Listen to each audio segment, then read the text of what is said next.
Right, we're live. Good evening, everyone. Good evening, everyone. I will start. As I was explaining to you, there's a situation in Ipswich. A lady with dementia, bless her, called Christine, went missing. There was over 100 people looking for her. She was out for over, I think it was like 22 days. Sadly, they found her 2 or 3 days ago. They found her in Woodlands. My thoughts go out to the family, so I will say that, because there's a lot of people. Even I live like 50 miles away from there, but I even was looking every day to see how it was, hoping that I'd find her, but they didn't, unfortunately. So thoughts go out to the family there. Anyway, so that kind of links into what we're doing this week, which is Missing 411. So I've got a couple of, I must admit, I basically know the last little bit of this last one I was writing down. I couldn't quite finish it because one cat attacked the other one. Like I said, he's drawn blood, and I just didn't get time to finish to write it down, but I vaguely remember the rest of the story. And I've got another one, a weird one. Well, quite a recent one, actually, because there's been an update on it this year. On that case that I was telling you about, there's been an update. It's only minor information that I've been able to find out, but there has been an update. I really don't like this format that StreamYard have changed it to. I feel like... Hey, Carl, I found something on that. Oh, yeah? Yeah, if you're sitting here, go into settings. Yeah. You're the main person. Yeah. Go into settings. Yeah. And then under general, or in general, you'll see an orientation option. Change that from portrait to the other one, to landscape. See if that helps. Orientation. Nope, I ain't got that on my screen. You have general? Under general? Yeah. Nope, I ain't got it on mine. Yeah, it says to go settings, general, orientation, click, and that should do it.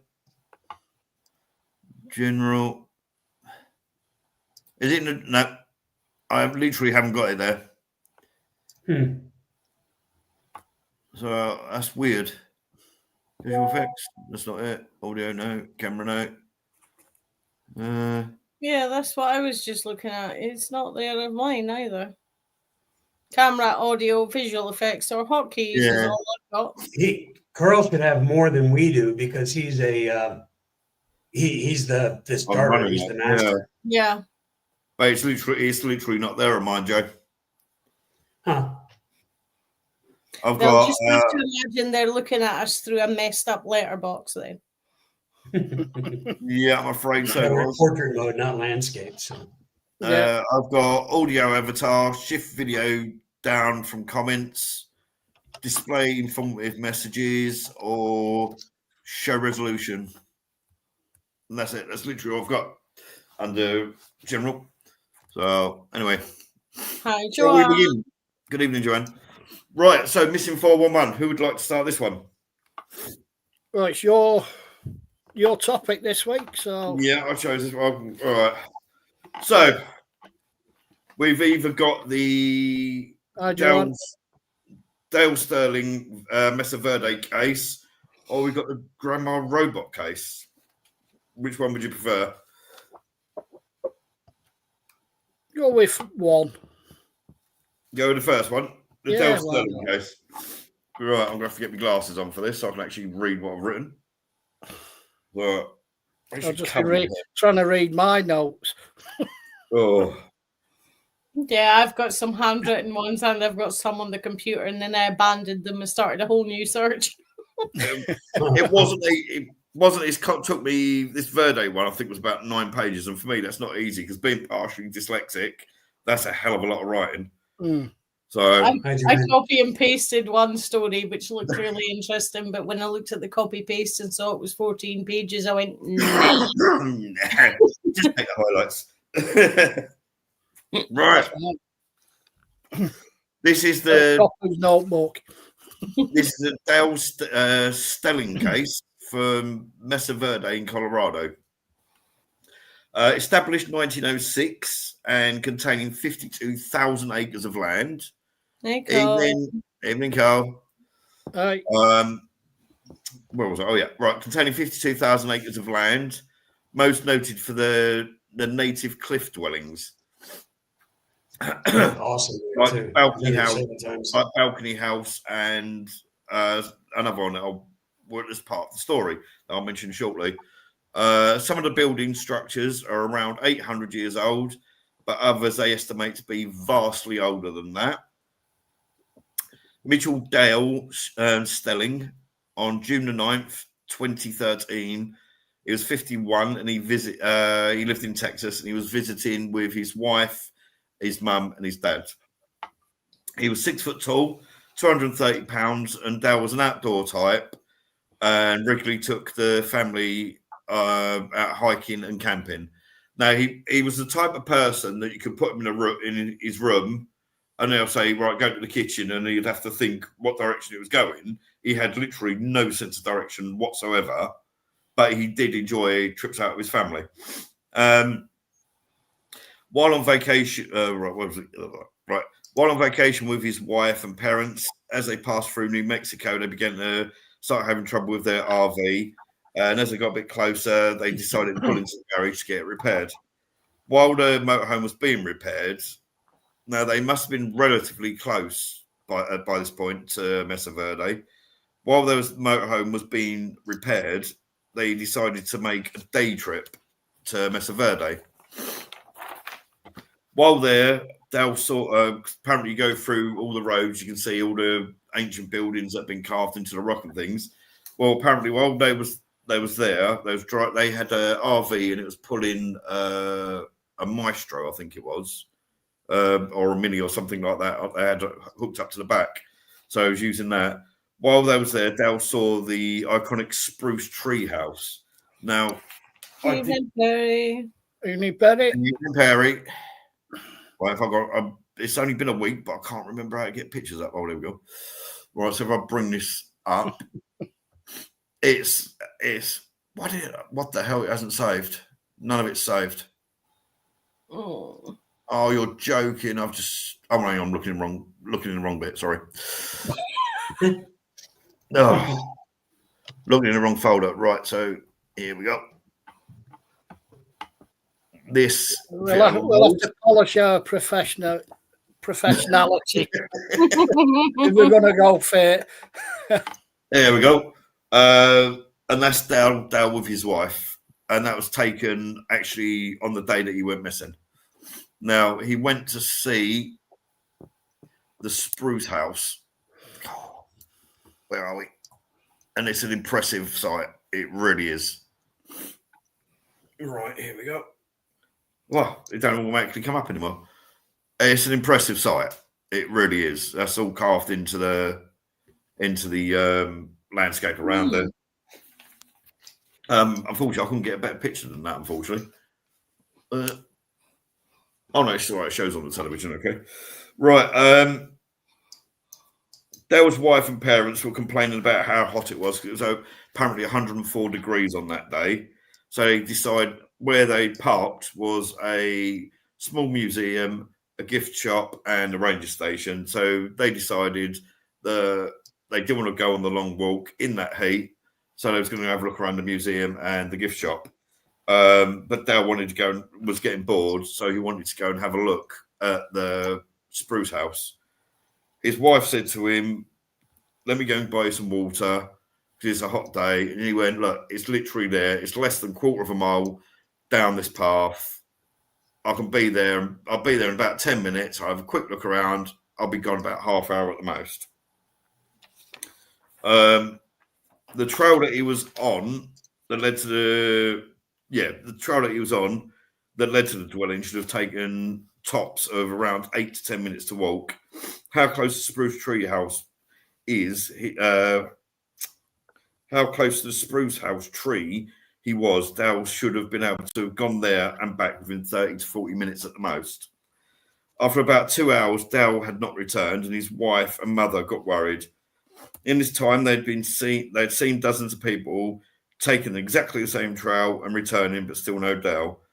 Dale's wife decided to go to speak with the park rangers, and at 7:20 that night, the rangers began a search until it got too dark. The following morning, Dale was declared missing, and the search actually began. Excuse me, I'm still got this cold, so apologies. Park rangers, partway through the morning, stated either somehow Dale took a wrong turn or took the petroglyph path.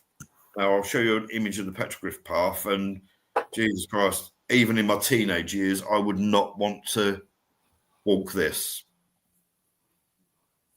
So if I bring that up, and that's one of the more easier bits of the path. So I'll see if I've got a slightly different image. Why is everything shrunk so much on my screen? I hate technology. The random thing, though, the upright bit seems to be getting shared to more feeds. I've noticed with others that I watch. But that's usually when you get the trolls coming in. Yeah. That there, believe it or not, to the left of that tree is actually part of the trail that I expect people. That's the petroglyph trail. I'd have to go, but I'd want some proper gardening gloves on to hang on to that bushes at the top. There you go. We got a dickhead on the screen by the look of it. Yeah, I noticed that one. I was just ignoring it. There we go. There we go. He's all gone. He's gone. He can't come back. Ignore that, people, whoever's watching. So, right. Right, a retired judge. Now, the judge here, I've heard his surname pronounced two ways. One was Behill and the other was Vayhill. So I'm not exactly sure what it was, but Judge Jess was on the petroglyph trail with his two daughters that day and stated that he'd encountered Dale.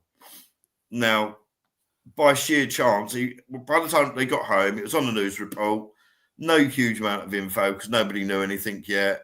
But basically, Dale had gone missing and people were looking for him. They happened to go through their photos of his trip with his daughters and found, where is it? And found this. And as you can see there, if it's come up okay, on the right-hand side of the, can you see that okay, guys? Because it's not coming up. Yeah. On the right-hand side of the screen there is Dale himself. They happened to stop to look at an area, and Dale happened to be standing there.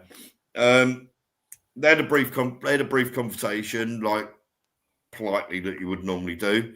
And Dale basically, this is what I've found a little bit weird. Dale said, "Oh, I suppose better get moving. I've got people waiting for me." Rather than "I've got my family waiting for me," he said, "I've got people waiting for me."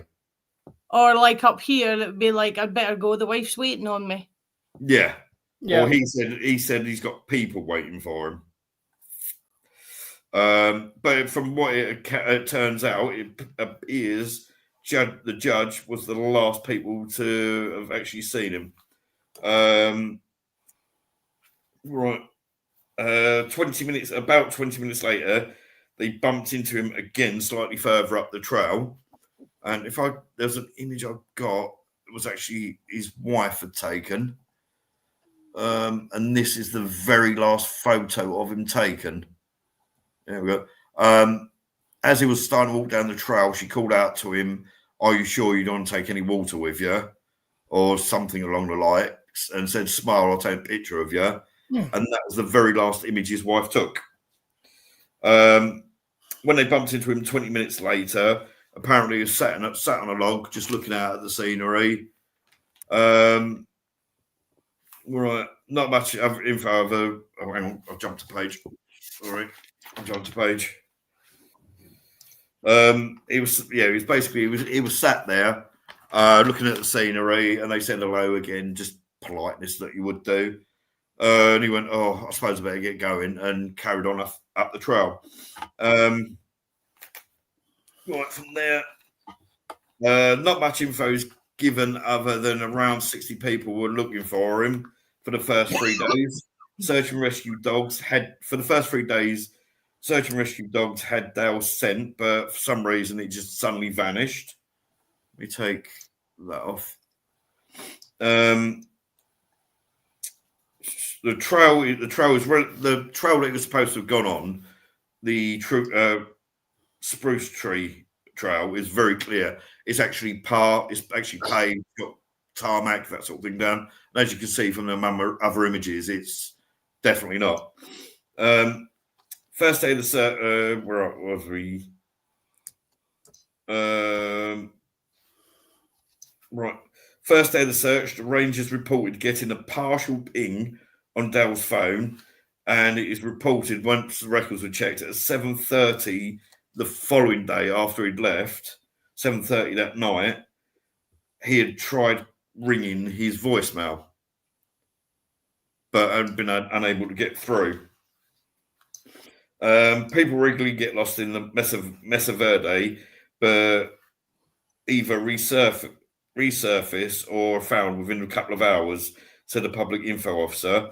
And then it's the first time in her tenure of over 20 years that anybody had been missing for that amount of time. After 3 weeks, the search was called off, and that November, cadaver dogs were brought in, but could find absolutely nothing. And right up until the present day, they can't can't explain anything.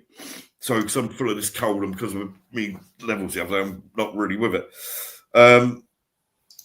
Right, around that period of time that Dale went missing, the average temperature was around about 100 to 104 degrees.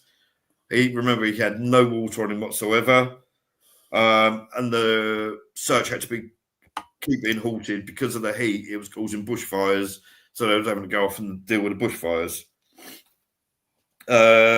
June 2013, an article in a magazine, the author of one of the stories, it had visited Mesa Verde the day Dale had disappeared, and like Dale, decided to go along the trail to the Spruce House via the petroglyph trail. She was aware of, what the hell? I'm getting really bad echo here. Sorry. Sounded like bad feedback. Yeah, that was. Anyway, this woman. Now, one report said it was Jody, and another one said it was Judy. So I'm not particularly sure.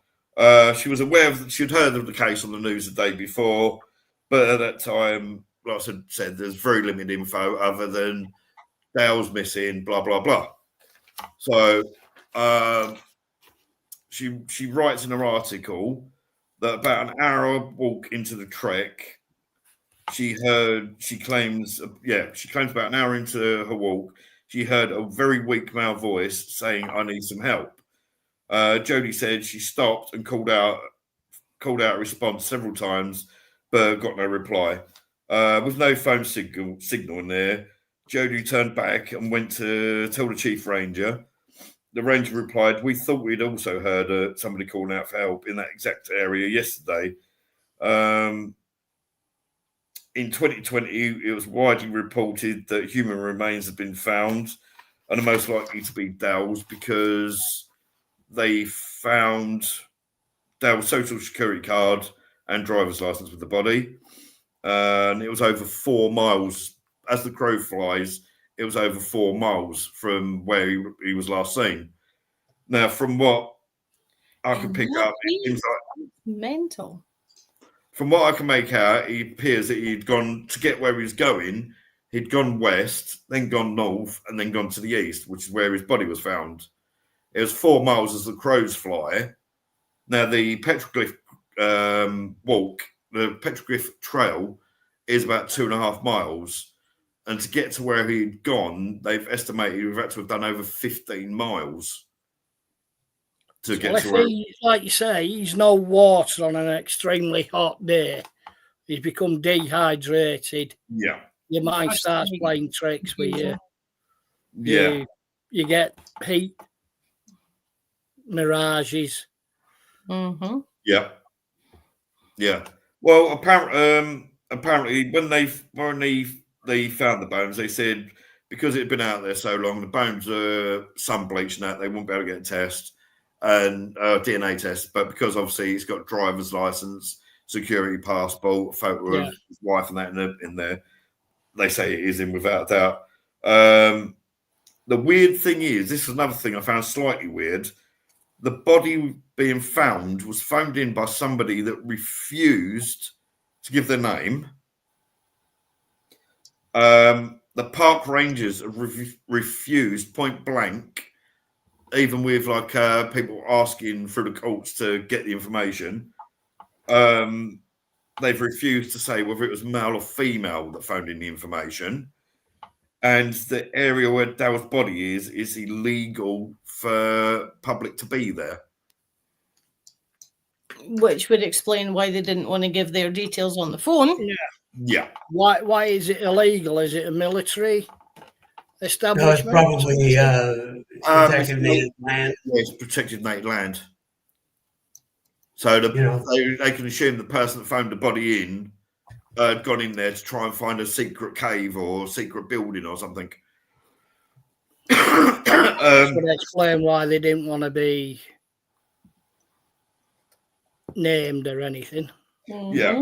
The other weird thing about this is to get where he'd been, to get where they found Dale's body, which was over the northeast of his destination, he would have had to have traversed at least 2 to 3 canyons and crossed 2 busy main roads. And nobody seen him. And nobody saw him. Mm-hmm. That's the thing, though. You know yourself. You're on a journey. You're travelling. How many people cross the road in front of you? How much notice do you actually take of them? Out there, though, surely, like where that there was an image I took. I admit I took this screenshot because I just absolutely loved the view. If I pop that up, that's not the sort of location you'd expect somebody just to wander across the road. Randomly going across the road, yeah. No. I mean, the road's busy. I travel all over this country. Yeah, you travel loads, don't you? And apologies for the way I put that out. I couldn't read my writing, and because I'm still full of this cold, and because of you saw my levels of my diabetes the other day, so my brain's still a bit fuzzy. Yeah, no, like I said, I travel busy roads. I travel back roads and all sorts. Mm. Then there's people cross the road in front of me. I'll be out in the middle of nowhere, literally. Coffee. Yeah. And someone will walk across, and 2 minutes later, I couldn't have told you what they were wearing. Yeah, that's a good point. Yeah. It's nothing to do with me. Even if I might, a couple of days later, if someone said this guy was missing, and it might jog me memory, but yeah, you could be. I've seen that face somewhere before, but I can't remember where I've seen it. Yeah. But again, if it's not put out nationally, yeah, you're not gonna think, oh, well, I certainly don't. Every time someone crosses the road in front of me, I don't immediately look in the papers to see if someone's gone missing. It's like that poor lady, bless her, that they found the other day in Ipswich. For some reason, they'd actually put reports and asked people to look for her in a newspaper over in Ireland. Yeah, that makes a lot of sense. She had no link. As far as I'm aware, she had no link at all. But now I completely understand what Ian's coming at from there. Other little bit of information I did look into on this. From what I can tell, Dale had a painkiller addiction. So could that have... Which again, depending what it is, could lead to confusion, disorientation, and all that as well. Yeah. Yeah. Especially, like you say, you're dehydrating. And I have read some reports that some say he was of sound mind, but others said because of the painkiller addiction, he suffered mental health situations. Unfortunately, in these sort of cases, he was the only one there at the time. It's one of them things, though. I mean, you could say anybody with any addiction is having mental health issues. Yeah. It's one of them things. You don't want to offend anybody, but you don't want to give too much benefit of the doubt when it's blatantly obvious something might have happened. Yeah. But yeah, that's Joe actually was saying in chat he remembers the case. I remember hearing it, yeah. We've got 11 I mean, please click I lived in Colorado for a long time, and Mesa Verde is absolutely beautiful. It's great to go to. So if there's anything that pops my mind about that, hey, let's go see what they did. What's going on? Yeah, but it's like they were bringing it up again. Oh, wrong one. Sorry, that one. I think.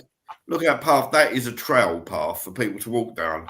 Look at that angle it's at. The rocks there, and images. It reminds me of one of the final scenes of The Last of the Mohicans. Yeah, where they jump off the waterfall. Yeah, and like this. Well, without the scenery. I was going to say, without any clear idea, any reference, that tree could be 10 foot wide. Yeah. I actually got those in. I actually took screenshots of them images from I will put that, if I remember, I'll put the link to their YouTube channel on there. It's called The Missing Enigma. The guy that actually hosts the show, he's linked to the one that I said to you about, Joe, the Law Lodge. They're very closely linked. He actually went out and done the petroglyph walk, and that's where them images come from. And from watching the video, it looks like yay big, like about 1.5 foot wide, that area.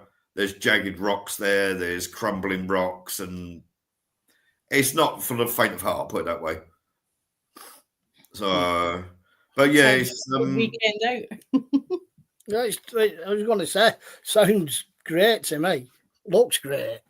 That scenery is absolute. Some of the scenery in the video clip, and I must remember to put the link in there.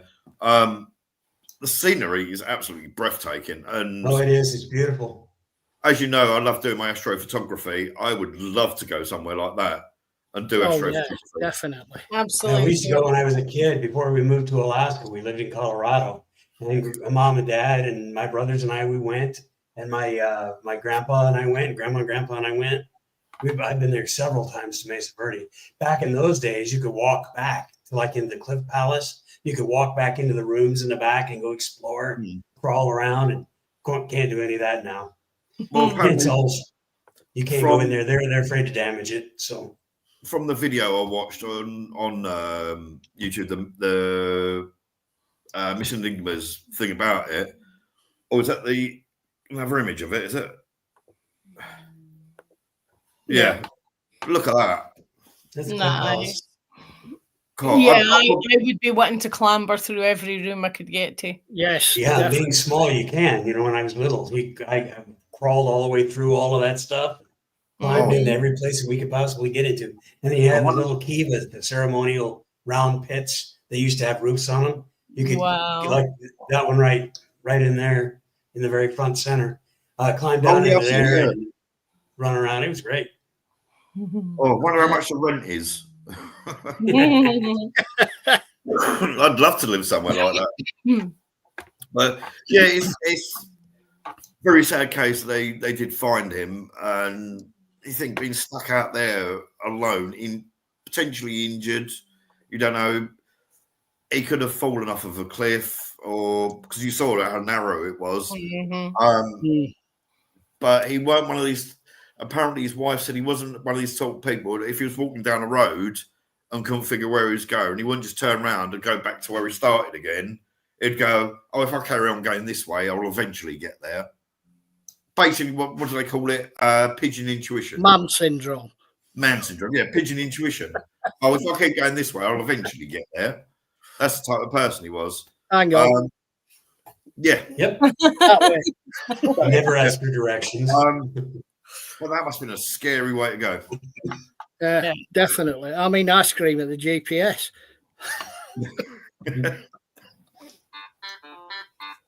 I try not to. Or we try not to when we have to go. I'll go out with the kids. We try not to use the GPS or the Google because 9 times out of 10 it's wrong. We've used Google. We used Google. We was going to go to an owl sanctuary a few years back.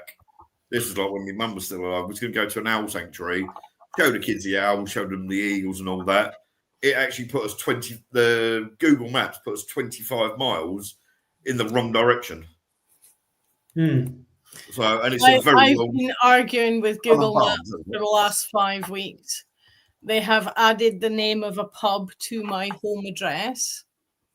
To your home address? Yes, and the pub is 6 miles away, but it has the same street address, but obviously different town and different postcode, but they're still putting this pub name on my home address.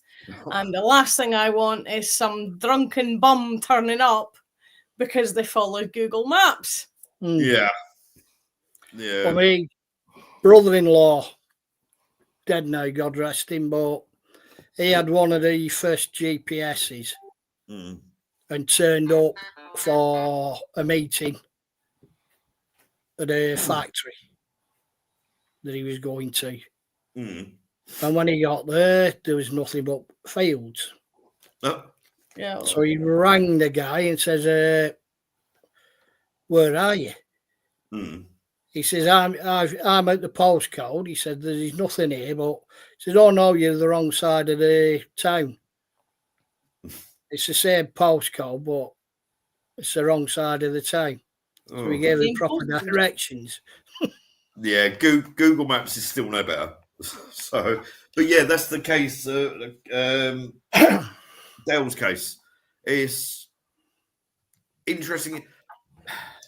See, now when someone talks to me about missing 411, to me, what first comes to mind is that they're there 1 minute, you're walking along chatting to somebody, they bend down to do up their lace, and you hear in these cases, they bend down to do their lace up, turn around, and their friends completely vanish, and they're never ever seen again.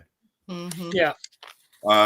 This one, they did find a body, so with hopes that they actually managed to have a funeral for him, at least get a bit of peace for the family, bless them. So, right, who's next? I'll jump in if you want. Sorry? I'll jump in if you want. Yeah, go on, yeah. We've got 10 people watching, guys. Don't forget to like, subscribe. Sorry, apologies tonight. My diabetes was really bad yesterday or the day before yesterday. So my brain's not quite with it, and I'm still full of cold. So my brain's not with it most of the time. So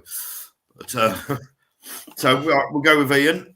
Yeah, September 25th, 2023, September 15th in Yellowstone National Park. 24-year-old Bryce Dalton sets off. I know that name. Yeah, I know that name. Yeah, set off on what was supposed to be a 6-day hike. He was due to meet a colleague at the Eagles Peak. Set off. He never turned up at the South Arm Yellowstone Lakes. He's on the 22nd, his camp, when the alarm had gone out that he hadn't turned up anywhere, the alarm went out. They had 80 people looking for him. Had the helicopters up with the infrared and the heat seeking and all the rest of it. It was, they found his tent, like I say, his camp. His camp was as if he just popped out. These boots were by the entry to the tent. Absolutely no sign of any struggle, no sign of any animal tracks around his tent or anything, but no sign of him. They searched for several days. Absolutely nothing. Search went on, like I said, visibility was down to because of fog and the light coming in. was down to only a few yards. The last image of him was caught on a trail camera and showed him at Eagles Pass at 5:42 p.m. looking extremely healthy. He got his backpack on, no distress, and that was on the 17th of September. Okay. He knew the trails very, very well. He was working up there. He knew the trails very, very well. Didn't have any issues with going out on his own. Acted as a tour guide at times for people. But everyone reckoned he knew the place like the back of his hand. That is what you often hear on a lot of these cases, that these people that go missing. Oh yeah, well, I know they know that location like the back of their hands. It's one of those though. They found he'd been keeping a log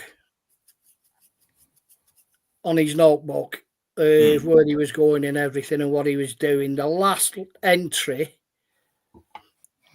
actually states fog rolling in from the south.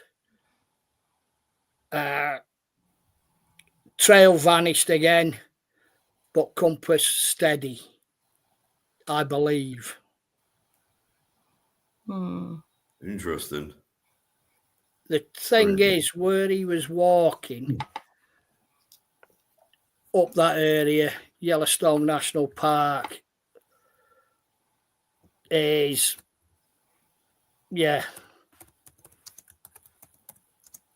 if I can find the photo of it. Isn't there huge areas of that park that, due to the geology, it's magnetically unstable, so your compass is going to be wrong? There's a lot of that sort of thing. There's a lot of areas like that. They reckon because of the actual. I can say that's the magma and everything underneath is going to screw everything up. Yes, isn't that what he actually said, volcano in the world. Yeah, he actually states, and he's in the log though, that he believed the compass was stable, was steady. But like I say, he knew that those trails like the back of his hand. Yeah. Yeah. He's never turned up. There's never been any body. Part of an anorak was found several months later. That was the same colour as Bryce's. Yeah.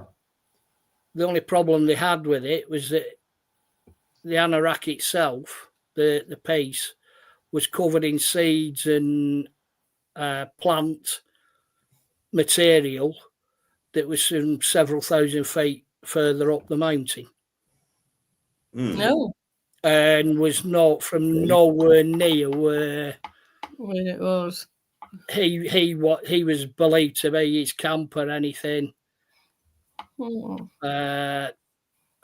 This is, I've just put a photo in, Carl, if you want to bring it up. Yep. Oh wow, look at that. That's the area. That is Eagle Springs. That's beautiful. That is get me a helicopter, I'm lost area to me. Yeah. That's put your head between your legs and kiss your ass goodbye, work country. Yeah. There are ravines, there are crags, there are caves up there, there are all sorts of things. The people, like I said, they had the helicopters up, but you try finding someone with a helicopter in that coverage. Yeah. Exactly. Unless they're literally swinging from treetop to treetop, there's no chance. Yeah. Visibility's next to nothing. Mm-hmm. Even the best person in the world, even if they know the trails inside, they'd have to be carrying one of the smoke cans that the Red Arrows use for their displays. Yeah. Like I said, this was 2023. There's still been no sign of him. His family go up there every year. around the anniversary. There's photos up, trail photos up. If you see this person, report it, and all the rest of it. Well, that's how they find him, bless them. Yeah, but like I say, if you look at that forest, yeah, that's why this was down as a 411, a mysterious disappearance. To me, that's someone who's got lost. Nature wins. Yeah, he's gone down to fish. Yeah. Unfortunately, nature always wins in them situations. Well, yeah, exactly. You could be 3 yards from a body and not find it. Yeah. Yeah. So, like I said, unfortunately, Bryce, poor sod, was never found. Awesome. Well, it was 2 years, so unless he's gone to make life elsewhere, like the case we were talking about earlier, about the woman that just basically up and left one day and was found 60 years later. Yeah. 6 decades is a long time to be hidden from some people. Especially when you're only 80 miles up the road. Exactly, yeah. Yeah. Well, 80 miles. Family may well have gone past the house on a regular basis. Well, there was talk of that. And you couldn't do that up here. The local grapevine would reveal you within 2 weeks. Well, her name was Sheila Fox. And it was one of those, if I can just find it.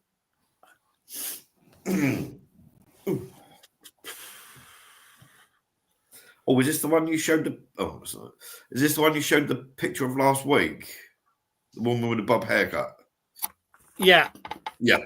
I don't know if I've still got that. I don't think I've still got it. I've got a photo of her. Let me just get that out.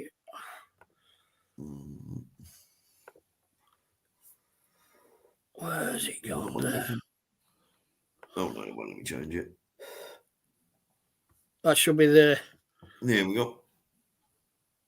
Sheila Fox went missing in 1972, age 16, in the Coventry area. And she was found. She don't look 16 in that picture. No, she doesn't, but that's allegedly. She should be running a homeowners association. 16 plus VAT, maybe. Well, yes. They grow up fast in Coventry. Really? Clearly they do. And that's definitely been proven it is her. Yes.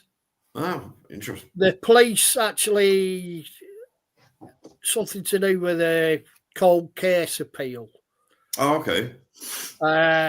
They put her photo out. That photo that you've got on the left, that was on the left. And someone recognised her. Oh, wow. There's not a lot of difference in the photos. Yeah. You can see why even the hairstyles very, very similar.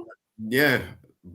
But she'd been living openly just 80 miles down the road. She'd been married, had a family of her own, was on a second marriage.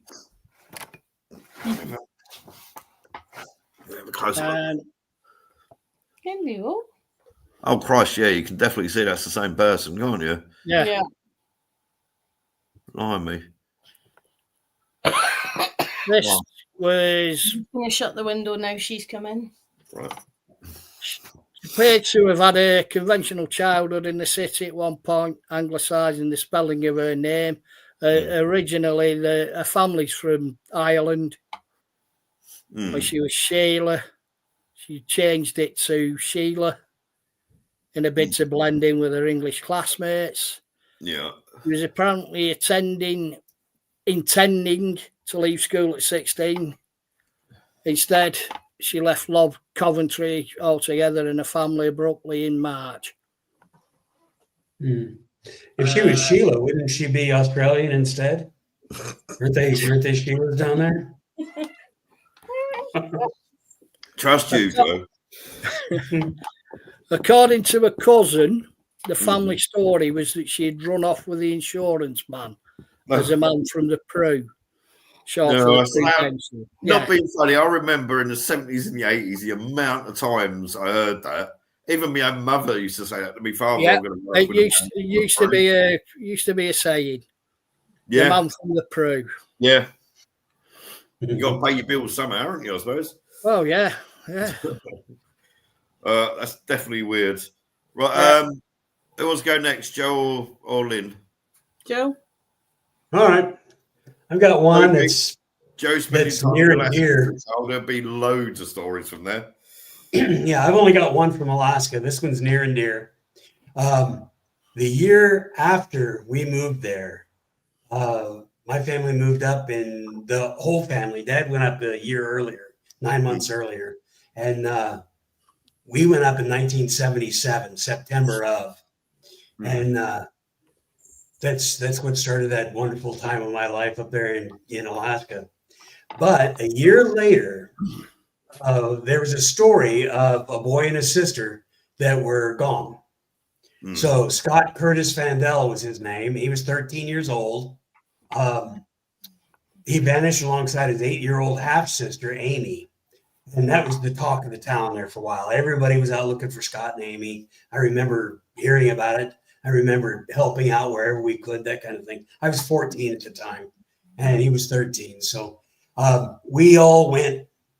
We had Kenai and Soldotna, towns right next to each other, and it was the Twin Cities area. The Kenai and Soldotna were right next to each other, and we shared a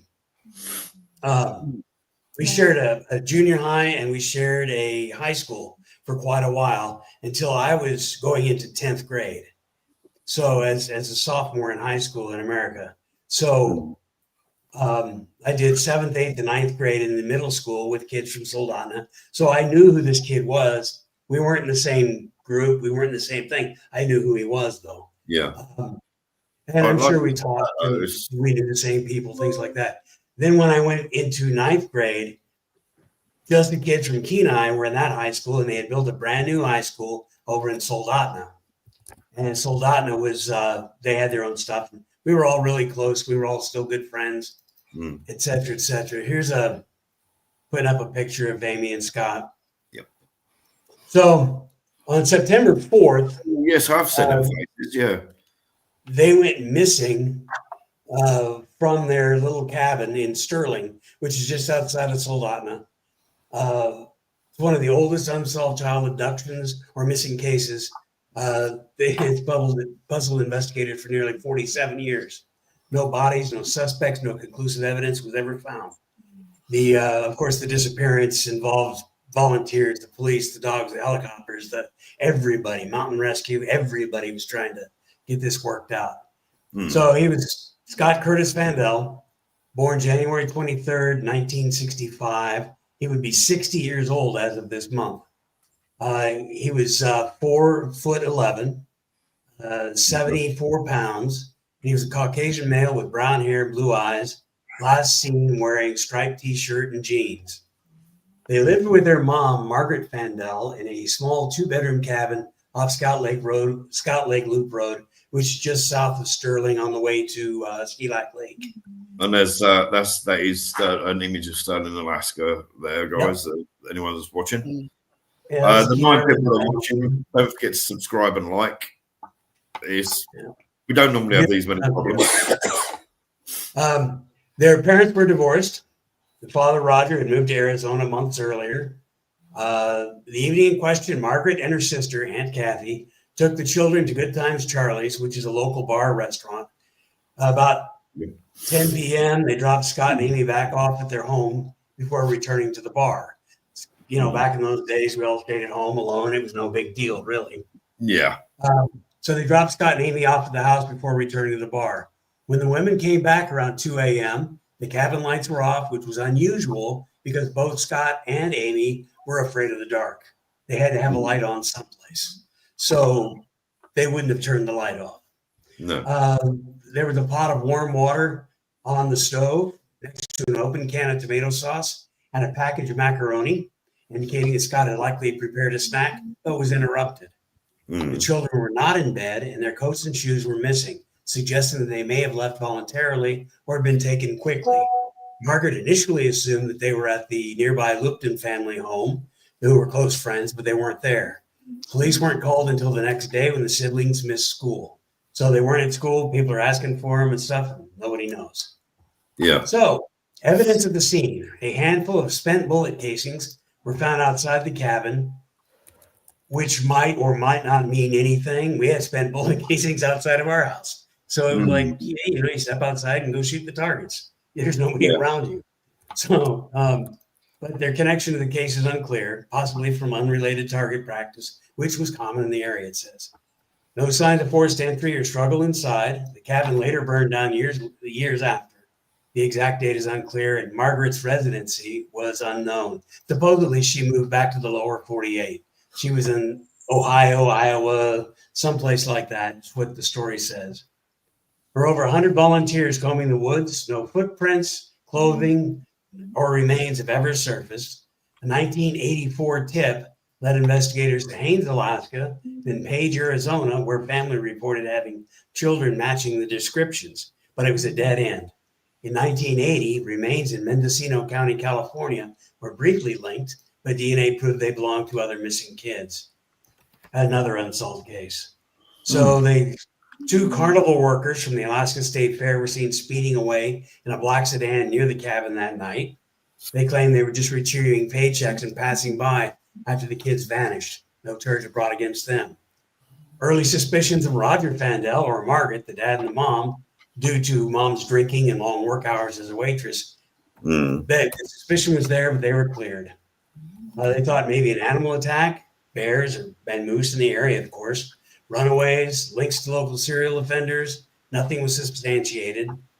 Another sibling, her sister Terry, believes that Amy may be alive in Anchorage, Lompoc, California, or Drummond, Montana.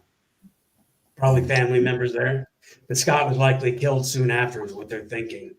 Yeah. The case is unsolved and active, featured in recent media, including a November 12, 2025 episode, the Trail Went Cold podcast.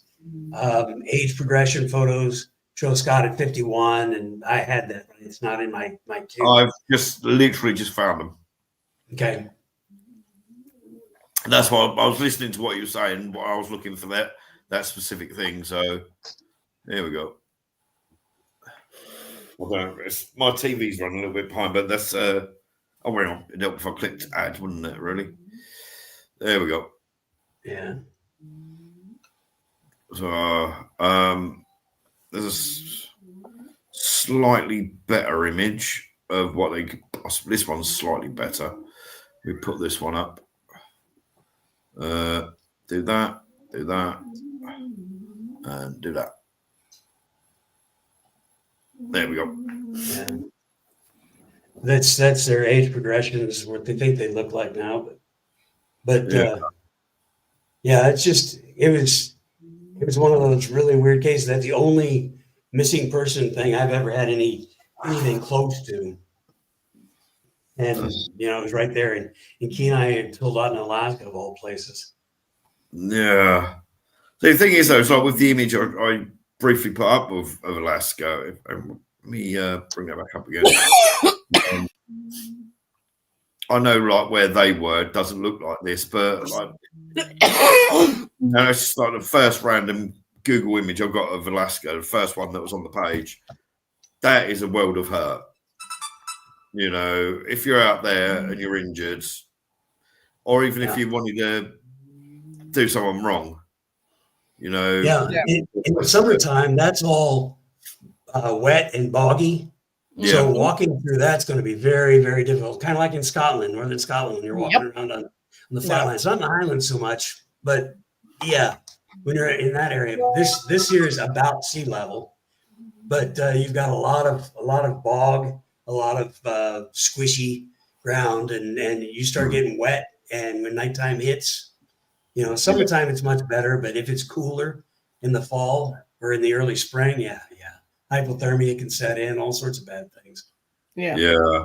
That's absolutely stunning view. Absolutely beautiful. I'd love to look out at something like that every day. But We all know the photographer that got that view was probably up to his knees in squelch and being bitten to death by midges and mozzies and God knows what else.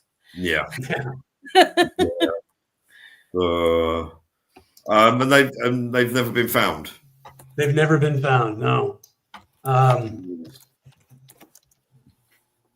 Jesus, poor things. And how old did you say they were? 6 and what? 13 and 8. 13 and 8.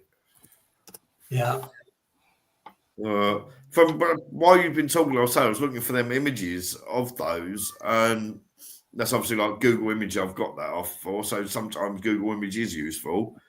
But if you look under it all and basically theories and that, a vast lot of them point to it actually being a kidnapping case. Yeah. Here, I'm putting up a new image. This was my view every day. One here that says around the time that Amy and Scott Fandel went missing, a guy with a blue shirt that had red stripes on the sleeve was witnessed hanging around the house, around where they were living. So yeah, that could well have been a child kidnapping that went wrong. Certainly could have been. Bless them. All right, Linda, have you got anything more cheerful? I've got a really good picture here. Oh yeah, go for it. As soon as the dang thing shows up. This was the view from the house that we built in Kenai. Here it is. So we just look across the Turning Arm, and that's what we saw every morning. God. Nice. Oh, wow. Isn't that beautiful? That Some days that mountain right there looked like it was, stone throw away, and other days it looked like it was 40 miles away. It all depended on what the atmosphere was doing there over Turning Arm. It's like the view from my bedroom window where I grew up. You could open the curtains and you're looking straight at an extinct volcano across the water. Yeah. No, well, Redoubt is an active volcano. It blew up, 93, 91, 92, 93, right around in there. No, our one's extinct. The last action our one saw was when a member of the Mountbatten family flew into the side of it in the 1930s. And there's me, I just grew up with everything looking grey and concrete. Well, let me just go get my glasses. Right, Linda, your go. Okay, I decided to look at Scottish cases. And I'm going to start with this one, which is closer to home. Ooh, interesting. This is a lad called Sean Ritchie. Right, sorry, I was just getting my glasses so I can actually see what I'm doing. Oh, I know that. I've seen that face when I was flicking through doing a bit of research this morning. Yeah. I've seen that face. Last seen running from a remote farmhouse near Strichen in Aberdeenshire after an incident at a party. The case remains an active missing persons inquiry. Now, this is Halloween night 2014. All of the cases that I'm covering tonight, I have found active Facebook pages for their family members. So anything that I think is remotely questionable or upsetting for the families, I'm not doing. Okay. No, it's perfectly fine. Sean was for Fraserburgh, which is the coldest, windiest corner of Scotland. And on the evening of Halloween in 2014, he was 20-year-old. He left his house in Fraserburgh to go to a Halloween party at Kersey Hill Farm near Strichen with 7 other people. During the evening, an issue or disturbance occurred when the group arrived at the farm, after which Sean disappeared. 2 emergency calls were made to the police from the area that night. One was for help, and the other one was cancelling the request for help. Interesting. Sean was not reported missing until 48 hours later on November the 2nd. Okay.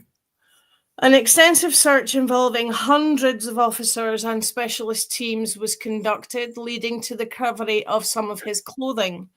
His hoodie, his belt, and his trainers were found in a nearby marshy area days later. No trace of Sean himself has ever been found. Police Scotland maintains the case is a missing person inquiry, stating there is no evidence of foul play. All witnesses have cooperated. However, Sean's family believes he was murdered possibly over a debt and have criticised aspects of the investigation. A £10,000 reward has been offered for information that leads to his location. One thing from doing the research, to be honest with you, the law lodge I was telling Joe about in chat earlier, I've followed them for a couple of years now, and they do missing 411 cases, as does Mr. Ballin. Both fantastic YouTube channels worth watching. And what you said there, that is one thing that I do see quite common, is a lot of, how to word this without being too rude. The police don't seem to basically give a shit. I never said that. I was trying to think of a more polite way of putting it. Yeah. But, Yeah. In a lot of these cases, it does seem to be very cursory. Yeah. Yeah, the trouble is, I've got a few friends who are coppers. Yeah, me too. And There's there's a lot that they cannot give out, especially to the family. Yeah. Especially to the families, especially because a lot of the families are under suspicion. Yeah. Mm-hmm. Yeah. They have a job to do, and it's like nurses. Yeah. Nurses and doctors, they cannot afford to get emotionally involved with these things, and it often comes across as being they couldn't give a shit. They do. But you have to have that mindset, though. Otherwise, you would have a complete mental breakdown because of your job. So you kind of have to be. I've worked with a lot of coppers as well, especially on the motorway network and everything. And when you're attending fatalities on the like, we had to. You develop a very black, dark sense of humour. Yeah. And it is the only way that you can cope with those situations. So when families are coming out with statements like they didn't care, they might not have found anything. And obviously the families are going to think they didn't care. It's not a case of that. It's a case of they... I think it's also like with the NHS and every other force. There are individuals in the job who really give their entire heart and soul to the job. Yeah. But they're handcuffed with all the red tape in this society where everybody sues over the slightest little thing. Yeah. And that's what kills it for a lot of people. That's why a lot of people end up leaving the job. Not being funny. It's like the video I don't know if you've seen it yet, but the video I shared on my Facebook earlier. There is an American guy. He just walks up to the cop and put his hands behind the back and let himself get handcuffed. And there was a Hispanic guy there screaming to the cop, quick, my son's been shot. It had been a road rage incident. The white guy had got out of his car, pulled a gun and shot and killed an 11-year-old child. The copper was completely and utterly ignoring this guy, saying, look, my child's been shot, he's dying or he's dead, I need help. And the copper just completely and utterly ignored him. So there are, but then again, there's the old saying, shit comes in all hues. Yeah. You know, that's the thing. That's the trouble. That can be taken in all the different careers as well. You'll get good, you'll get bad. You'll get good, you'll get bad, you'll get indifferent. Yeah. But like I said, most of it is, I can understand the families saying what they're saying because they don't get to hear 90% of it. Yeah. Because it's an ongoing investigation. So they don't believe, especially where nothing's been proven, nothing's happened. Yeah. You can't find anyone. And usually that's, again, this is something that Well, the bit that my gets me fucks me off with the British. You don't grass. Yeah. The only people who get anything out of that are the people doing the wrong. Mm-hmm. Yeah. Grasses get slashes. Yeah. Yeah. No. You grass on me. Not we don't grass our own up. Well, actually, you're just a prick who's badly beaten someone up. Yeah. But we're not allowed to tell anyone because we don't grass. There's bits about this case that really get me, and it shows you how, like, a lot of people are like, oh, they didn't bother because they know he was associated with known users, as in not over the counter. Yeah.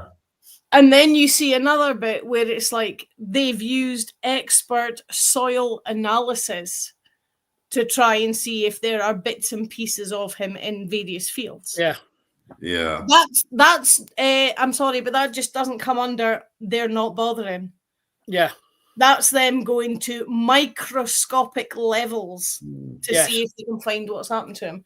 Also, there's a bit where the 8 of them that went to the party at that farm went in a big van.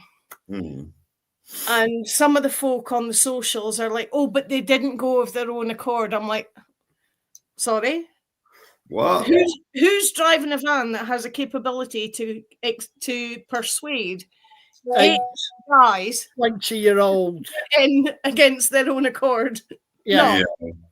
There was videos on one of the lads' socials saying, not the actual missing one, but one of his friends, in the back of the van where they're all larking about and messing about and going, look, we're getting kidnapped. And of course, somebody's extrapolated that into being, it was obviously somebody that doesn't get the Scottish sense of humour. Because we would all do that. Well, again, that just shows how things can be taken out of context. Yeah. I've said many a times to my brother, I'm going to kill you, you bastard. Yeah. When we were kids. Nowadays, I'd be up in front of a judge and just for saying 20-year sentence just for, he said he was going to kill him. It shows intent. Bollocks. One of the things I came across on a different case that I've got for tonight, there was a troll on the socials, kept harassing one of the families of one of the missing guys. The troll got 8 months behind bars. Oh. He got let out. He got done again.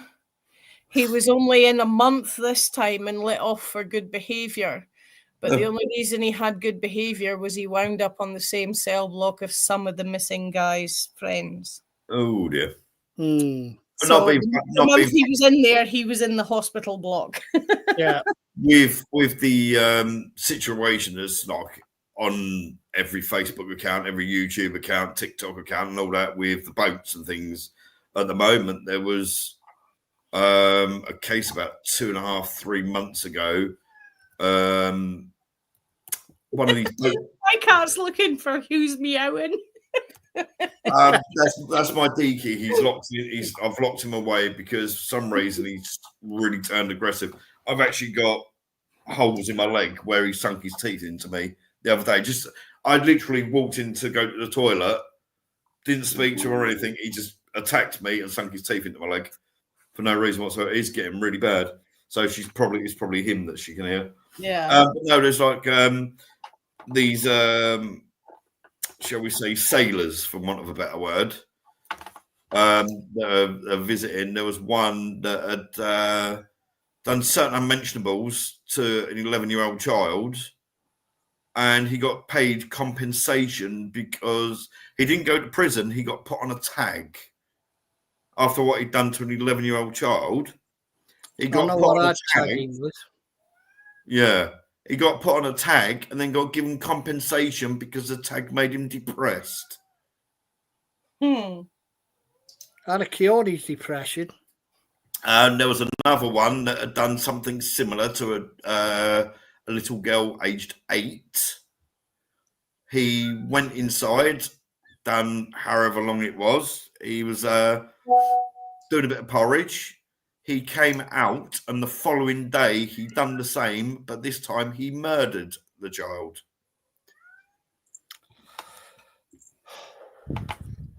It's on the computer. It's Oh, not in him. You know, Yeah. I can clearly see the aspect that Linda's coming from. I really can. You know, it's bad. Next one was that all of it, Lynn? That's all of that one. Yep. Right. The other one I've got, I remember reading, because I used to have loads of books. I used to have about 1,500 books when I was with my eldest boy's mum. I remember I don't know why, this specific one, it was in a UFO book, but it was also in a ghost book as well. So, and the stories are almost identical. I think the names were spelt slightly different, or there's minor differences in the story. But it was I think it was 1870s, somewhere over in Midwest of America. A guy out harvesting his crops in the field. His son, I told you about this earlier. His son came out to call him that food was done. It was getting dark. Food was done. The dad goes, right, okay, I'm on my way, and started walking across the field. He yelled and fell forwards as if he'd tripped, but he never got back up again. So the son stood there for a little while, thinking, well, what's going on? And he thought, well, I better go and look, just in case he's fallen, hit his head, and he's unconscious or whatever. The guy's body was never ever found. He was literally just walking across the field to go back for his dinner, tripped, yelled, fell, and was never found ever again. Weird. That's definitely a strange one. Yeah. Be right back. I mean, what was the ground that he was walking across? There's so many years. Well, you think I split up with my boy's eldest mum back in 2003. So, and reading that book was way before then. So, like 20 odd years ago. So, I can't remember the full details. But I just remember that fact that he was walking, because you got the usual things like bloody Giorgio and idiots like that go, oh, he must have been taken by UFOs and he must have been swallowed up in a portal and all of that usual. But I just clearly remember. I can't remember where in the Midwest it was, though, unfortunately. See, like I said, it was over 20 years ago I read that. But that story always stuck out to me. I mean, you get potholes and the like, you get, like Joe said, it might be a mining entrance or something like that, but... Yeah. Well, it's like I was saying to you when we was... If you could see him walking across and he vanishes, you know roughly where he's gone. And for a full-grown person to vanish, it's got to be some size hole. Yeah. Yeah. But it's like I was saying when we was discussing what to I've lost train of thought now. Sorry, I still feel rough from that diabetes. But the other one was very similar to that. Was as we mentioned it, I think it was our Haunted Battlefields one. I mentioned it was some Russians had gone into a cave looking for some soldiers that were missing. Their watches said they'd only been gone for like a few hours, and when they came out and their general or whoever it was looking for them, said they'd actually been gone for 5 days. They've only been gone for a short period of time. But even though their watches said they'd only been gone 4 or 5 hours, is that a missing 411? I don't know. Is it somebody's made up? Certainly a mysterious disappearance. But internet being the internet, is it just a creepy pasta that's been put out as real? Yeah, this is a problem. It's like we said in plenty of previous podcasts. AI. It's one of them. AI Oh, stories. You've seen I tell you one story. It's like I said, last place I worked, I put out stories to hear what got back to me. And I changed the details to see which ones got back to me and how much they'd been expanded on. Yeah. And I had lads swearing blind that they knew the lad who was doing it, and it was a story I'd made up.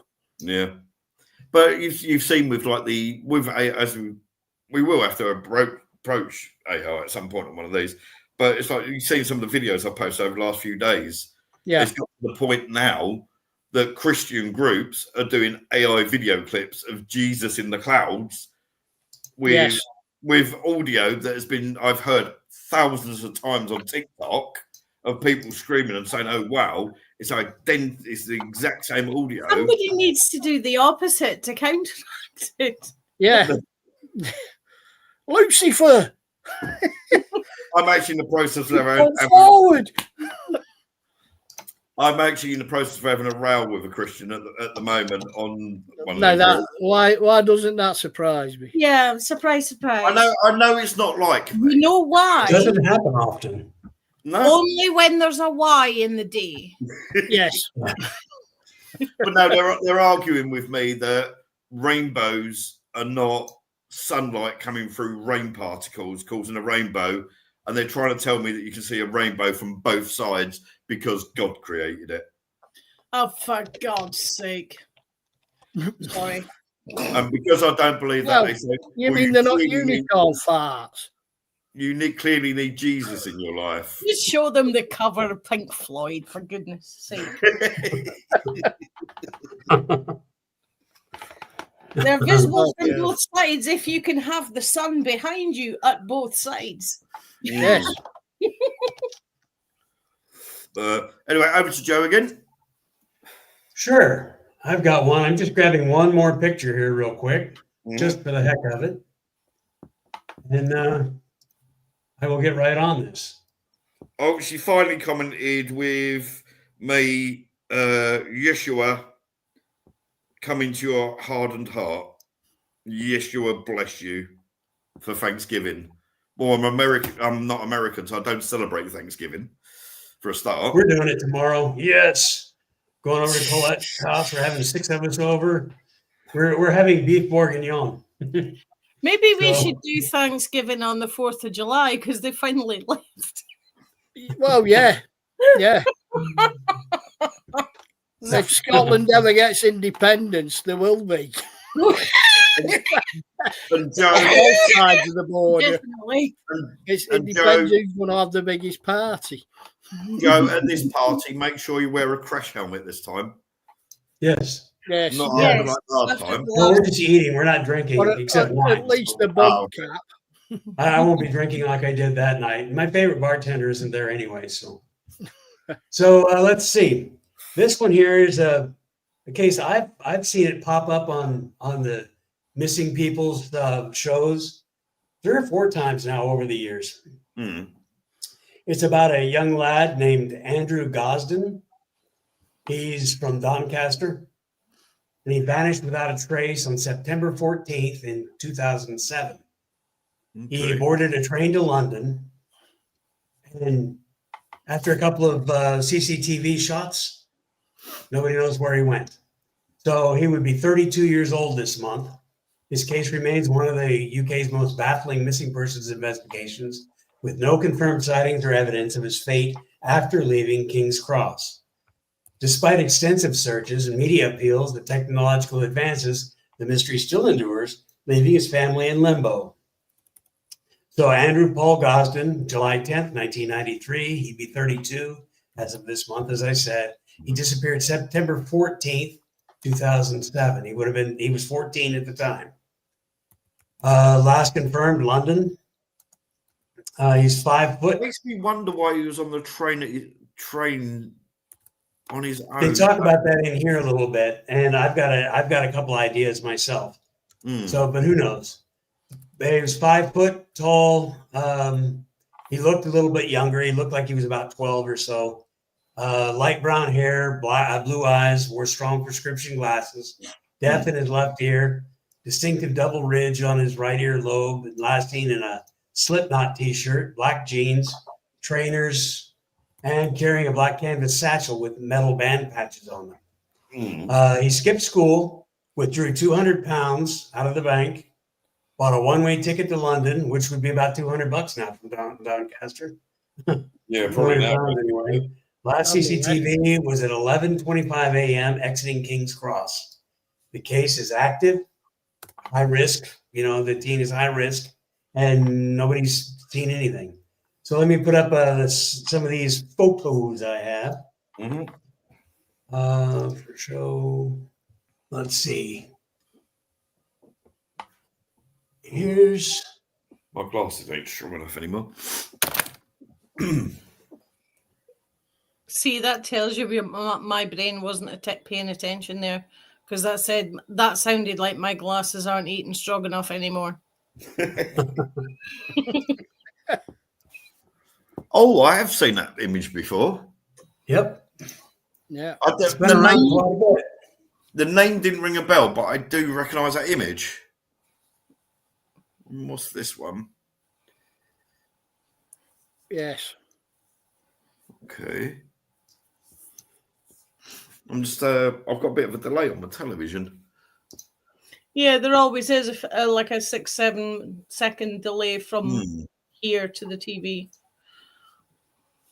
And there's the thing. So if anybody does actually see this young lad, the number's there on the screen. If anyone knows anything about anything that's mentioned tonight, contact local authorities and give you information. It's vitally important. Just to give the family some peace, if anything. And then there's the route from Doncaster down to King's Cross. I've done that one several times. Yep.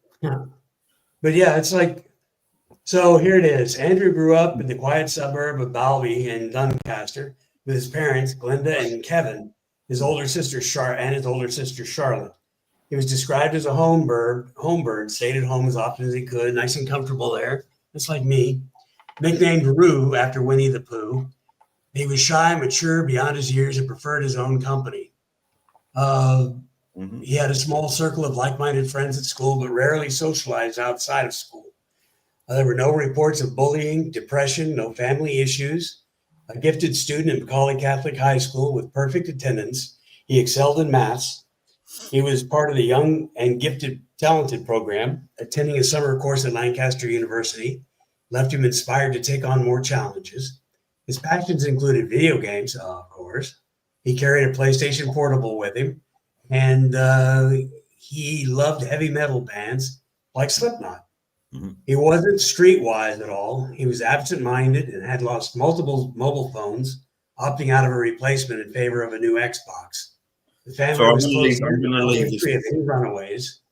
This is a relatively recent one, and it's a young person, so I'm just going to leave this up while you're talking, if that's all right, Joe. Yeah. In the weeks before, Andrew deviated from routine by walking home from school twice, a 4-mile trek, rather than taking the bus. But this was chalked up to teenage independence. The day of his disappearance, the morning started unusually. Andrew struggled to wake up and seemed irritable. At 8:05 a.m., he left home, dressed for school, headed toward his bus stop, where a neighbor saw him crossing Westfield Park. Instead of boarding the bus, he walked to the cash machine, withdrew 200 pounds, leaving 14 in his account, and returned home. He was captured on the neighbor's CCTV.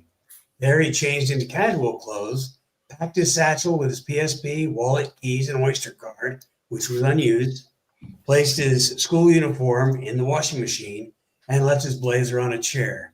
He skipped lunch money and left behind around $100 in savings along with his passport. So by 8:30 a.m., CCTV showed him walking down Littlemore Lane toward Doncaster Station. He bought a 31-pound 41-way advanced single ticket to King's Cross. The return would have cost just 50p more. Despite staff offering a cheaper option, 9:35 a.m., he boarded the train alone. A fellow passenger recalled the quiet, absorbed boy absorbed in his game. He arrived at King's Cross at 11:20 and was last confirmed on CCTV at 11:25, exiting the main concourse alone with a satchel over one shoulder. That evening, his school called about his absence, but the voicemail went to the wrong family. At 7 p.m., About the right. flute was purchased and calls to friends. His parents realized that he was gone. Police notified immediately, sparking panic, described by his sister Charlotte as complete panic. South Yorkshire police launched a missing persons inquiry, initially treating it as a potential runaway. Early efforts included neighborhood searches and leaflets. 3 days later, Doncaster ticket purchase led to London focus, with family distributing flyers near museums. Andrew loved his history and science exhibits. British Transport Police reviewed CCTV, identifying it at King's Cross with assistance from the South Yorkshire Police. Digital forensics cleared the online images, no email, social media, or PSP, Xbox accounts, school library, computers, all that kind of stuff was done. He was put up on the Missing People's Find Every Child campaign on billboards. Critics, including the family, faulted delays that CCTV footage beyond King's Cross wasn't reviewed promptly, and early suspicions fell on the parents who were unlawfully interviewed without lawyers. The family was cleared quickly, though. Okay, signs and leads. Over 100 sightings emerged in the first year, most unverified. Pizza Hut on Oxford Street on the same day, 1 hour away. Covent Garden a week later. Parks in Southwark and Streatham. Even abroad in Wales and Plymouth. Wales and Plymouth are abroad? Interesting. A credible early sighting described as unique speech patterns, but police followed up with slow. In 2008, a man fled a police station. An anonymous letter mentioned a Shrewsbury sighting. There was an online chat that was going on about him, but there was nothing going on. So he was on an adventure or reinventing himself. They were thinking possibly. A single ticket suggests a bold solo trip, perhaps museums, metal concert, something, but why wouldn't he go back home then? Right? That's what I'm wondering. You said about that. He liked history. Could it have been a case of, you know what, sod that. I know there's loads of museums in London. I'm going to go and... There's a couple of them, yeah. One or two, I know. See, looking at the map, Shrewsbury's a hell of a distance from London. Yeah, exactly. His vulnerability and London destination raised risks, of course. 2021 arrests, detail below infamous. A personal struggle, unspoken issues. You know, did he have sexuality things? Was he, whatever? Did he talk to somebody who said he could come down and stay with them? Blah, blah, blah, things like that. Who knows? There's been, absolutely nothing to point to him. There's been no updates. What makes me wonder, you're saying about that, London and things and that, is when you're saying that and possibility problems with sexuality or something like that, it makes me wonder. Dennis Nielsen would take people like in that situation that had gone to London and were selling favors, shall we say? Yep. So I was just having a look, and he said he liked heavy metal. I was having a look, and he had a Slipknot T-shirt on when he was last seen, but Slipknot didn't play London until the year after. So I was wondering if he'd gone to a Slipknot concert maybe, but they didn't play until the following year, unfortunately. Yeah, it's really hard to say, but it's just so much stuff going on, and then so many questions. So many questions going on. Yeah, so if anyone that's watching this now or watches this at a later date, if you have had any sightings of him or even could possibly be him, the number's on the screen, or get in touch with local police, because this is one that, because he's only just slightly older than my boy that's just had his birthday. So this one is really pulling at my heartstrings, this one. Yeah. There was an arrest, 2 arrests, 2 men aged 38 and 45 held for kidnapping, human trafficking, and indecent images. Their devices were analyzed, but both were released in September 2023 as having no involvement. In September 2025, marking 18 years after he's missing, South Yorkshire Police issued a fresh appeal amid false online rumors, urging the public to submit verified tips, real stuff. Another, that age progressed photo. Did I put that in that mess? No. No, you didn't. No. Hold on a second. Let me pop it in. I think I've got one here. Could have sworn I put it in there. Here we go. Here's two possible. Short hair and long hair. Yeah. But Bless them. there's no articles, highlights going on the anguish, no breakthroughs, despite the forensic evidence, photos and that kind of stuff. His bank account remains untouched. The 14 pounds he still had in there, nothing. So that's it. Yeah. There's 170,000 people every year reported missing in the UK. Jesus. I've got something interesting right here. I went in and I said, okay, show me kids missing in the past month. Mm. And it came up. Now I know there's probably a lot more than this, but I've got 5 right here, November 2025. Yeah. One from Henderson, Nevada, Riley Monk, Madison Dahl out of Lowell, Indiana, Addison Smith, Hendersonville, Tennessee, Caden Beal out of Wheeling, West Virginia, Madison Green out of Little Rock, Arkansas. And then October 31st, there's Louis Tario out of Gastonia, North Carolina. And that's just in the U.S. So don't name your daughter Madison, is what I'm getting from that. Mm. Of that 170,000, over 2/3 of them are kids. Yeah. Mm-hmm.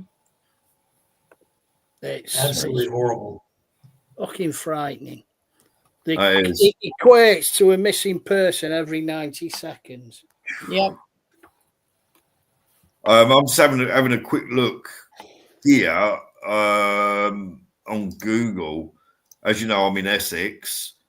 So far in Essex alone, there has been a grand total of 42,662 people vanish. Yeah. 42,000. That's like almost half a town worth of people. Yeah. Right. I've got to do it for up here.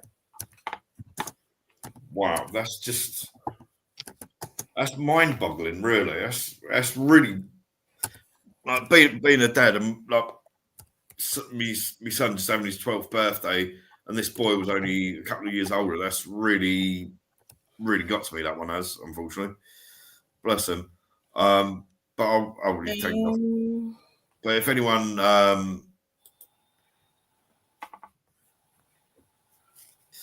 I got some more if you want. Yeah. So my next one, I put some photos in.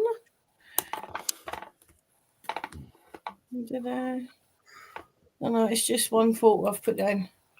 So it's just the one photo I've got in here for this case.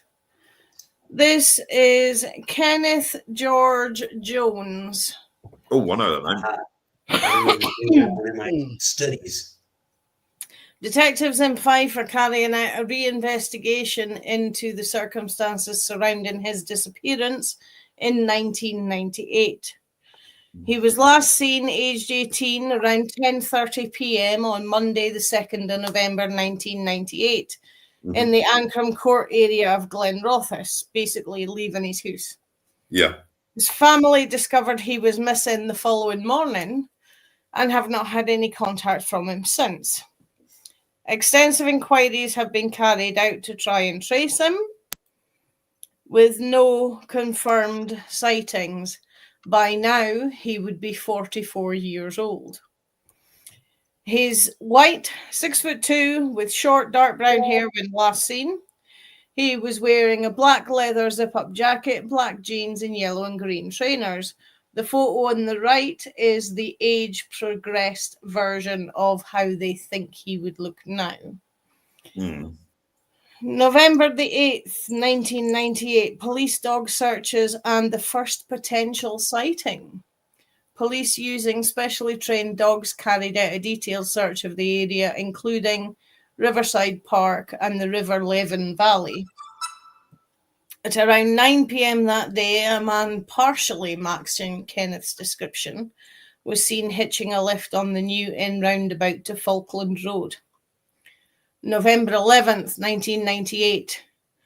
Driver traced. Detectives traced the driver who gave the hitchhiker a lift on November the 8th, who confirmed he dropped him off at Dunshield. November 12th, further possible sighting. Officers investigated another possible sighting of Kenneth at Ochmuir Bridge, near Leslie. November 13th, hitchhiker ruled out. Police traced the hitchhiker and confirmed he was not Kenneth. Investigators said their public appeal had generated several new witnesses who had passed on important information. December the 2nd, 1998.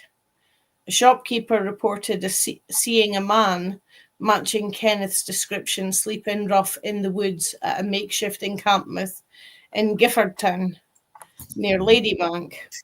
The earlier possible sighting at Ochmuir Bridge had since been ruled out as being him. Good. December the 10th, 98, a school friend comes forward. A former school friend of Kenneth's reported a possible sighting at Styx Pool Hall, Victoria Road, Kirkcaldy. Make a little mental note of the word Styx, S-T-Y-X. As in the group. In the river? In the river, yeah. It pops up in the other case that's potentially connected to this. Kenneth was known to frequent pubs in the Kirkcaldy area. The Styx Pool Hall is in Kirkcaldy. And then I've lifted some stuff from an online chat board. 5 years ago, somebody posted, I knew Kenny. It wasn't suicide, so you can all shut up. I'm pretty confident that he left home to get away from domestic circumstances. Somebody else replies to him, so you think he went off to live a different life, or think he left home temporarily, then something accidental happened to him? And the original poster says, I think he deliberately went off to live a different life. Then, on the same forum, 2 years ago, somebody posted interesting information from 2003. The family of a boy who vanished from his home, age 17, more than 5 years ago, has been told he is alive and well. Police have reopened the file on Kenneth after a chance encounter between his granny and a big issue seller who said he knew Kenneth. The teenager's mysterious disappearance was featured in the Sunday Mail's acclaimed missing campaign. We asked readers to help trace some of the 20,000 Scots who go missing each year. Kenneth, now 22, bear in mind this is an article from 2003, vanished from his home in Glenrothes, Fife on November 3rd, 1998. Notice November 3rd as well. He sneaked out as his mum, Anne, and dad, Alan, were asleep. Nothing more was heard until his grandma, Mary Adamson, met a big issue vendor in Glenrothes. Mary, 62, said, for some reason I showed him Kenneth's photo. He immediately recognised him and said he knew him and that he came from Glenrothes, spent time in the same Salvation Army hostel as him. He said he was now travelling with gypsies. The vendor even knew about Kenneth's asthma and that he carried a signet ring on a chain around his neck. He was able to tell Mary that Kenneth was in Cheshire using the name Paul. Police are now investigating. Kenneth's dad says, I think this is the most positive lead we've had in 5 years. I believe this is Kenneth, and it has eased my mind. However, on the newspaper's website, there's an update. Police have ruled out this person as being Kenneth. However, the asthma, the signet ring on a chain around his neck, implies there has been contact, but there's no evidence that it is his signet ring. So there are similarities between the two, but they don't think it is the same one. But that's the only thing they had heard since he went missing in 1998 on the 3rd of November. The thing with that is, what, 25 odd years ago? Yeah, if they did get hold of him, the police did find him and everything, he's at perfect liberty to turn around and say, I don't want them to know I am still alive. Yeah. And the police have no, even to put their mind at rest. That's why a lot of the appeals that you see coming up on these lads are like, look, okay, if you don't want to get in contact with us, get in contact with the Missing People charity, just so that we know you are okay. Yes. Yeah. Sticking with the 3rd of November. Could we pop that up one more time? With both Kenneth and this next one, Alan Bryant, if you come across any information or you think you recognize them, you can text or call 116000. Is that the one you want about, Linda? Is that the next image? Yeah. Okay. That's the next one. Or you can email 116000@missingpeople.org.uk. Or you can call Crime Stoppers if you want to report it anonymously. 0800 555 111 is the Crime Stoppers anonymous reporting number. Good. Now, Alan here on screen becomes quite a long story. He was 23, Alan Bryant, when he went missing just a mile from his house, which turns out to be less than a mile away from where Kenneth lived. That's weird.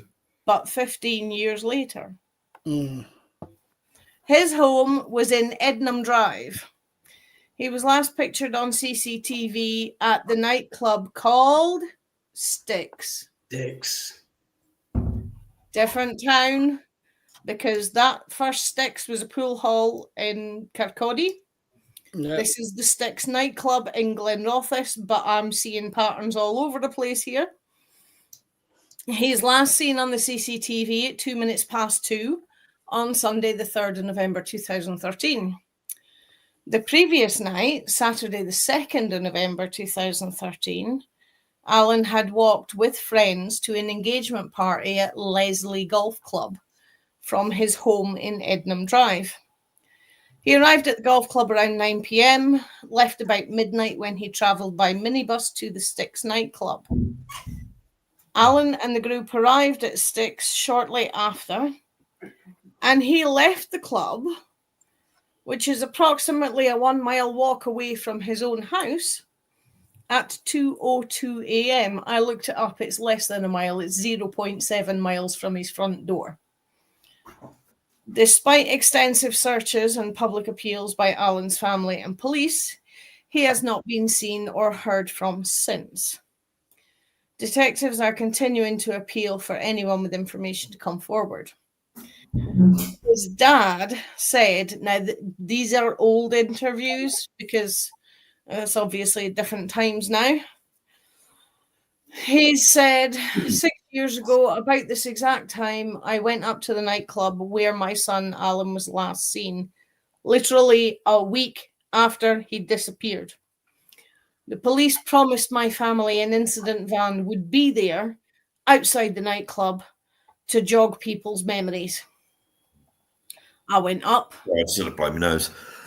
I went up. There was no police presence at all. No incident van. I phoned 101. All of a sudden, 2 police cars turned up. I was told the incident van had broken down. I was lied to. The incident van was not there on the Friday either. I cannot forgive the police for this, as revelers' minds would have still been very fresh from the week before.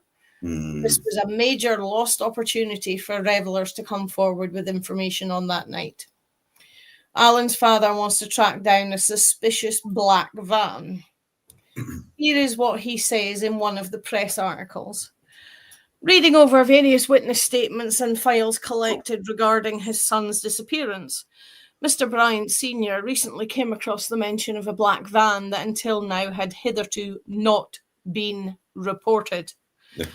He said at least one person who was in the vicinity of the nightclub that night saw the vehicle circle the nightclub several times. It's a piece of evidence that I'm sure has never been explained and something that could just trigger somebody's memory from that night. An eyewitness... That would be something quite memorable, wouldn't it? Really, I would have thought. Yeah. I mean, I had a van circle me only 3 times back in 2009, but I can still tell you the radio plate and the paint job and how many people were in it. Yeah. An eyewitness said they saw the van circle the premises a number of occasions in the early hours of that morning as the club was emptying out. So who was driving it? What was it doing there?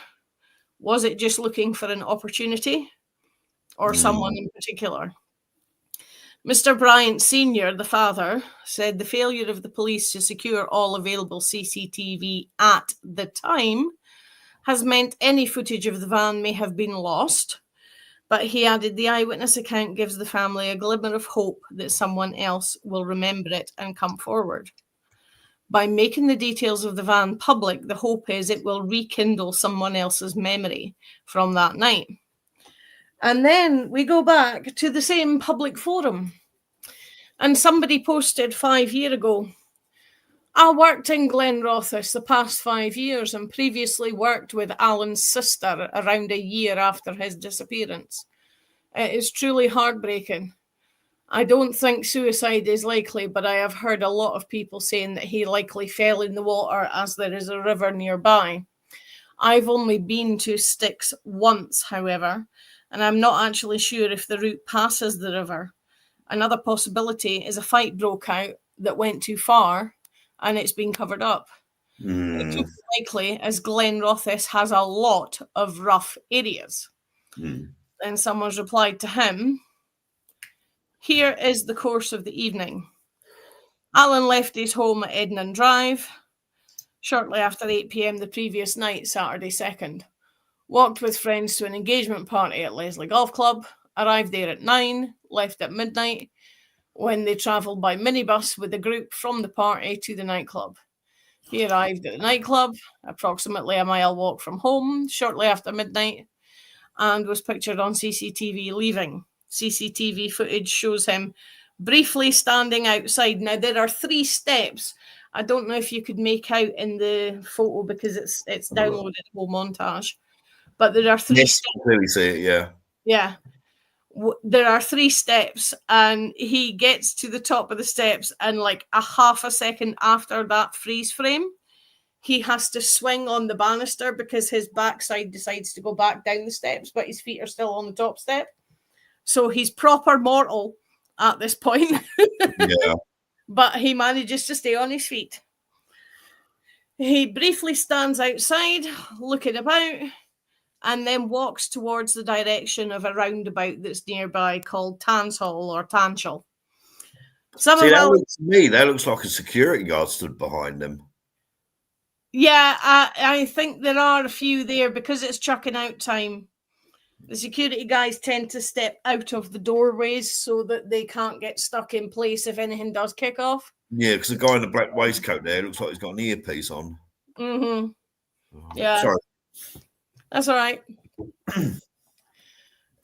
Some of Alan's friends are still present in this footage. When Alan left the club, he did not have a jacket on as he left it at an engagement party before he went to the nightclub by the taxi.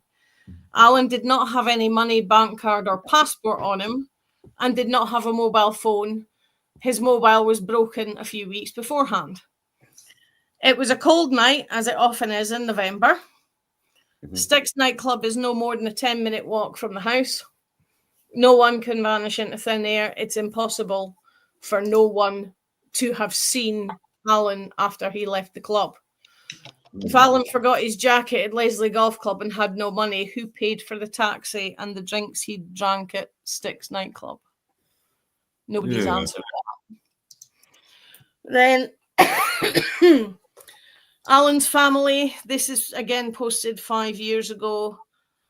Alan's family believe a tight-knit circle of around 10 people who were at a late night party in the town know exactly what happened, but a climate of fear means people are too scared of reprisals to speak out.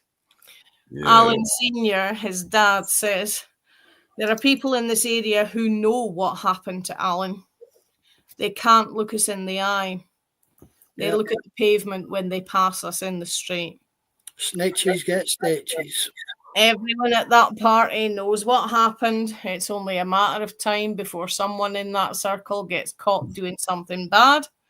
And when they do, they can use Alan as a bargaining tool and use the reward money to help them get away and start a new life. That car is like a traveling billboard. His sister's car is covered with all the missing posters. As in the paint job for the car is all missing posters. Yeah. So they've got that car is like a traveling billboard. So those who know the truth will feel guilty every time they see it drive around town. Then someone has said, oh, some of his friends know, some of his friends know. And only a true friend would actually step forward and say things. And then someone else has come on a year ago. Please explain to me exactly who you mean. I am one of Alan's good friends, and I've known him all my life. I want to know who are these people. I am one of the real friends that they won't let know what happened because they know I'd do something about it. Everyone that knew and knows are not real mates. His real friends were not out with him at the time, which also makes the whole situation very suspect. Yeah. And that's all I've got on him. But again, missingpeople.org.uk 116000. You can phone, text, or email them if you have any information on either Kenneth or Alan. Both men went missing the 3rd of November. Kenneth in 1998, Alan in 2013. They both lived within a mile of each other. There's like 3 or 4 streets between the two of them.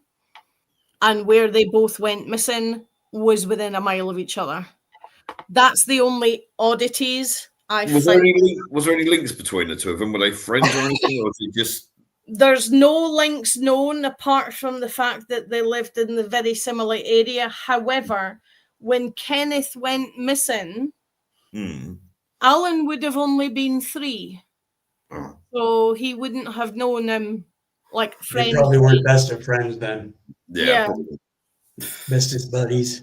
So, because you've got an 18-year-old and a 3-year-old within a mile of each other, they probably, it might be a case that they recognize each other in passing, but that would be about it. All right. Because if an 18-year-old's good friends with a 3-year-old, other people are going to start talking about other things. I was gonna do a very well-known one called the Robot Grandma case, which I will do, but I'll just briefly go. Oh, what's this we got? This is one of mine. Ooh.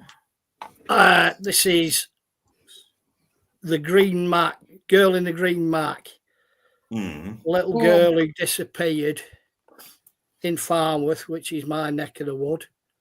That photo you can see, the blue dot, blue circle at the bottom, is where I grew up. Blimey. I know McDonald Avenue very well. I used to do a milk round on there. Used to do a milk round all round there. It's only about quarter of a mile, half a mile tops from where I grew up. Little girl, age 6, 1944, disappeared 18th of August 1944. Last seen leaving her school at 4 o'clock, presumably on her way home. She was seen allegedly talking to a man outside a bakery, and other people have stated that she was seen sat on the crossbar of his bike. Someone is alleged to have spoken to them and spoken to him, and when she was asked, she told her friends that she was going with him. Parents believed that she must have known the guy very, very well. Or was it the case of what they used to say to us in our sort of generation of, oh, I've got a puppy, do you want to see it? Possibly. But in those days, it was drilled into people that you don't talk to strangers. Very much so. She was apparently a very, very shy young girl. Didn't like talking to people full stop. Even if she knew them very well, she was very reticent.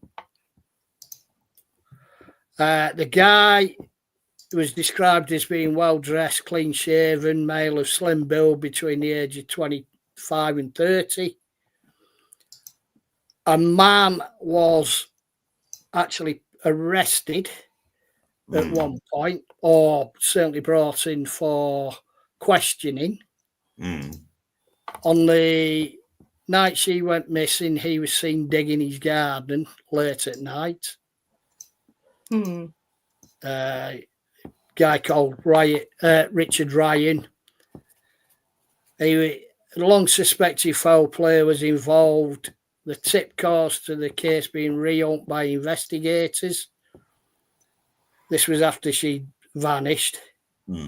Location was fairly close to where she lived, and residents expressed doubts that anything would be found, as early maintenance of the city sewers in the area had not unearthed any remains.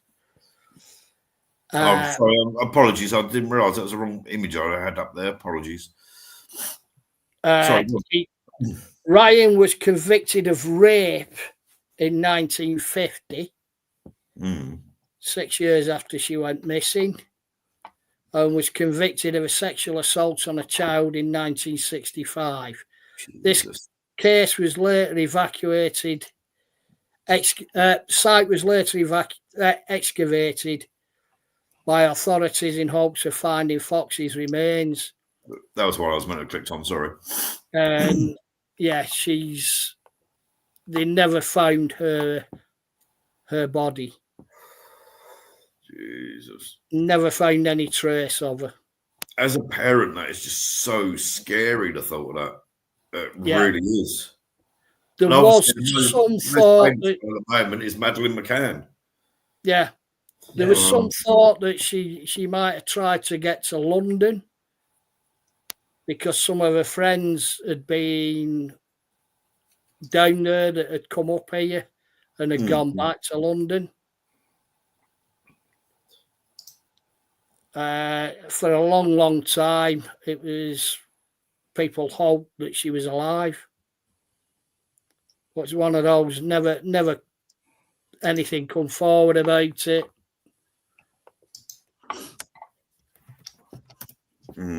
It's, I don't know. Like I said, the guy digging in his garden, he turned his garden over. There was no human remains, no trace of anything of her. Just vanished into thin air. At 6 years old, would she really try to get to London? At 6 years old on her own? No, I don't believe it. She might talk about going seeing her friends. No. So someone would mention it. Yes. Someone would notice that. Yeah. If whoever took her was a friend of the family and had heard her talking about going to London, he could well have used that as a means of luring her away. Get her The in the guy car. who was, Go see my friends. Yeah. yeah, the guy, she was seen on her walking with him. That's definitely a weird one. That one is. Yeah. Seen walking with him, seen on the handlebar of his bike. 1944. So Yeah. 80 likelihood, years ago. even if the worst hadn't happened to her, 1944, likelihood she wouldn't be alive now anyway. Or if she would she be what? She'd be 90, 87. No, she'd be 87. Yeah. You could be alive. Yeah. She could still be alive. Age-wise, potentially she could still be alive, but no, I can't. Yeah. But it's one of those that, like I said, that happened half a mile from where I grew up. Jesus Christ almighty. And there are still foxes in the area. So Jesus.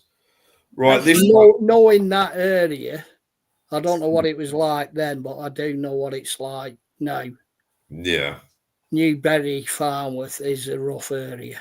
Yeah. And that particular area is a rough area.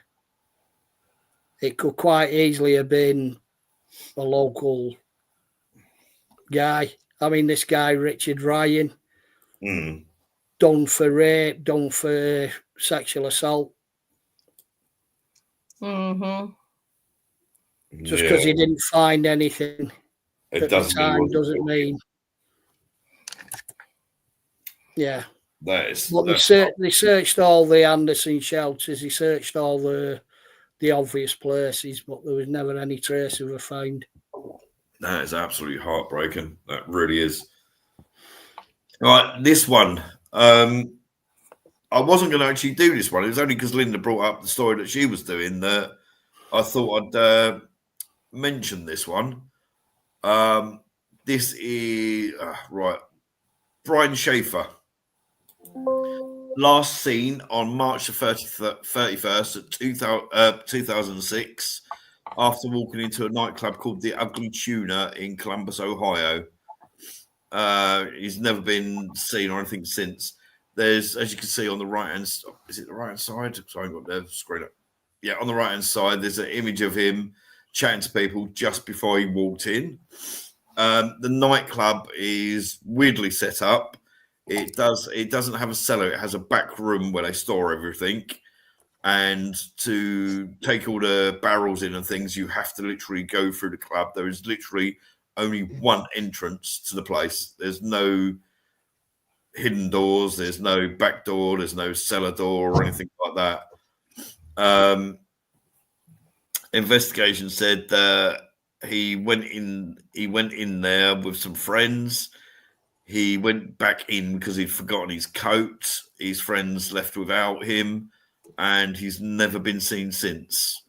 There's been no video footage on street cameras. There was no video footage of him leaving the club. So yeah, it's just a very quick one. It was really, really strange. 2006, that's nearly 20 years ago, but yeah, it's a strange one because there was literally only one entrance in there, and that entrance had a camera on it, as you can see from there, and there's no video footage whatsoever of him leaving. So some have suggested possibly he got murdered and he's somewhere hidden within the nightclub. We don't know. Nobody knows. So, but yeah, it's a definitely strange one, that one. But the one I was going to actually do, it was only because I said Linda mentioned the case with that young lad that I brought that one up, because it just reminded me, because it's such a similar case that there's video footage of them entering and then nothing. No sign, nothing. There's been no wallet seen, no clothes found or anything. But anyway, the one I was going to go on to is the robot granny case, which is definitely weird. I've watched a few bits over last few months, really, because I go through phases. Like I might one day watch something about Uranus or mass murderers or something like that, and I happen to briefly go through this. So I heard about this case, and I just thought it was really strange. Let me bring up the image quickly. Where did I put it? I'm putting too much on my computer. My computer can't handle this. That's not the one. Oh, it must be the one. Yeah, there's the one, I think.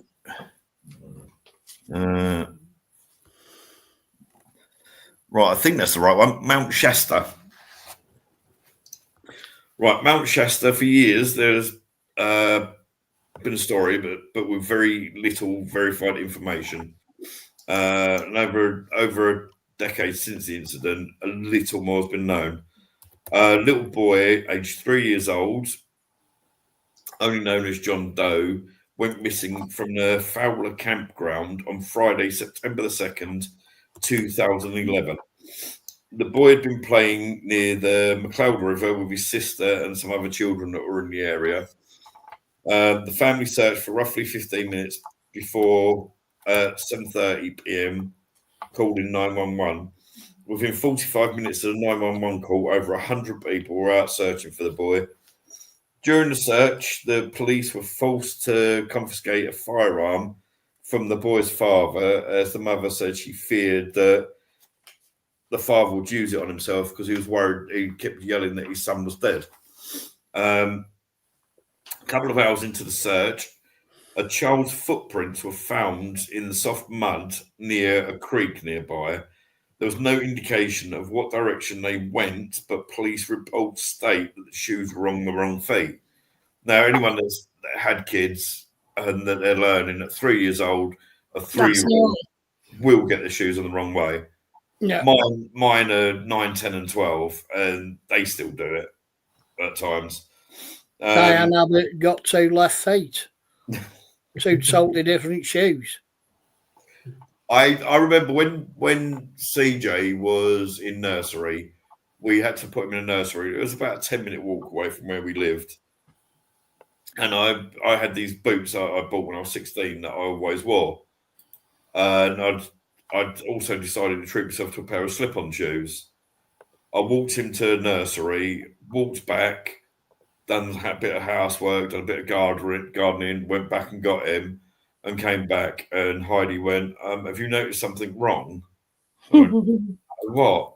I'd actually put one of these boots, which is like mid calf, on my right foot, and a dress shoe on my left foot. And I've been walking up and down the street with it. So, and I was only in my late 30s then. So it's the kind of thing where the locals phone the psych ward and go, "Hi, have you lost somebody?" Yeah. I did it going out for a night out with the lads. I got in the taxi, got into town, and as I stepped out the taxi, I thought, walking down to where I was meeting them, I thought, my feet are comfy. I looked down, I still got my slippers on. I've done that several times here. Luckily, because I've got my slippers on. At the time I was still known as a bouncer. Yeah, still known as being a bouncer. Still knew a lot of the bouncers. I can't do that. I could go in certain pubs and be let in. Oh, they look comfy. Yeah. First one we went to, I was told, get in the back room and stare there, you daft pillock. When I've actually had a bloody good night out. I've just realised Bella hasn't come to say hello this evening. She's asleep on the back of the sofa looking after Freddie, bless him. When I first got her, Bella went, because she had separation anxiety, she ripped up about 3 or 4 pairs of shoes. And if I go over to see the kids, we take them out for the day. Because like a few days ago, we took them to bounce for CJ's birthday. When we come back, if there's a shoe there, she'll find it and she'll rip it. She's ripped up school shoes and everything. Yeah. But these slippers I've got now, I walk up to the shop and then take over the park in them.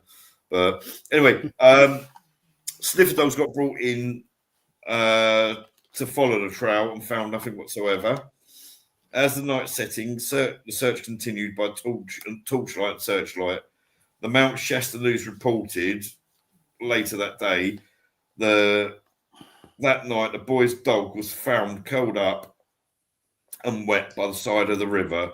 So of course, the worst thing you can fear came to people's minds. But years later, the grandmother stated that the boy did not actually own a dog at the time. It wasn't until many, many years later, 10 odd years later, that he actually got his first dog. Also, the police reports do not mention a dog. And you'd have thought a police report would have said, "Oh, we found the dog," and blah, blah, blah. Oh, hold on, I've forgotten. Right. A search dog named Tom was brought in. Apparently, he was one of the top of the line search dogs. He was brought into from another county or jurisdiction for it. Within minutes of being there, the dog caught the scent of the boy straight away, and Tom and his handler found the boy within a couple of minutes, literally only 400 to 500 feet away from where his parents had been parked, hiding in a bush. The boy was shaken and cold and dirty and was finally reunited with his family. Then we skip forward a year to November the 15th, 2012. A post on a UFO conspiracy and paranormal site called... Hold on, I have got this written down. AboveTopSecret.com. Now, I did try looking on there because I wanted to see the full write-up. But my computer kept saying it wasn't safe to go on there, so it wouldn't let me go on the page, unfortunately. But November 15th, 2012, a post on a UFO conspiracy and paranormal site called AboveTopSecret.com had a lengthy post from what appears to be a female claiming to be the child's grandmother, using the username MissCat1. The post claims a few months after the incident, while at her house, the child said, "I prefer you to the other grandma, Cappy." Her name was Kathy, but the child couldn't say it properly, so he called her Cappy. After explaining to the little boy she's the only grandma, Cappy, the child went on to explain that Grandma Cappy, while he was playing, had come and held his hand and took him to a cave full of spiders, backpacks, and guns, with a man and woman robot stood there in the corner, motionless. The Grandma Cappy tried to make the other Grandma Cappy tried to make the boy poop on a sticky piece of paper, but he was too afraid to. The boy then went on to claim a hole appeared above him and a ladder came down, and Grandma Cappy shone like metal before climbing up the ladder. When she returned, she took him to the bush where he was later found with the strict instructions to stay there till someone with a dog came along to get him. And obviously this dog, Tom, and his owner. It did say the handler's name, but I could not find the spelling for it, so I've left that out.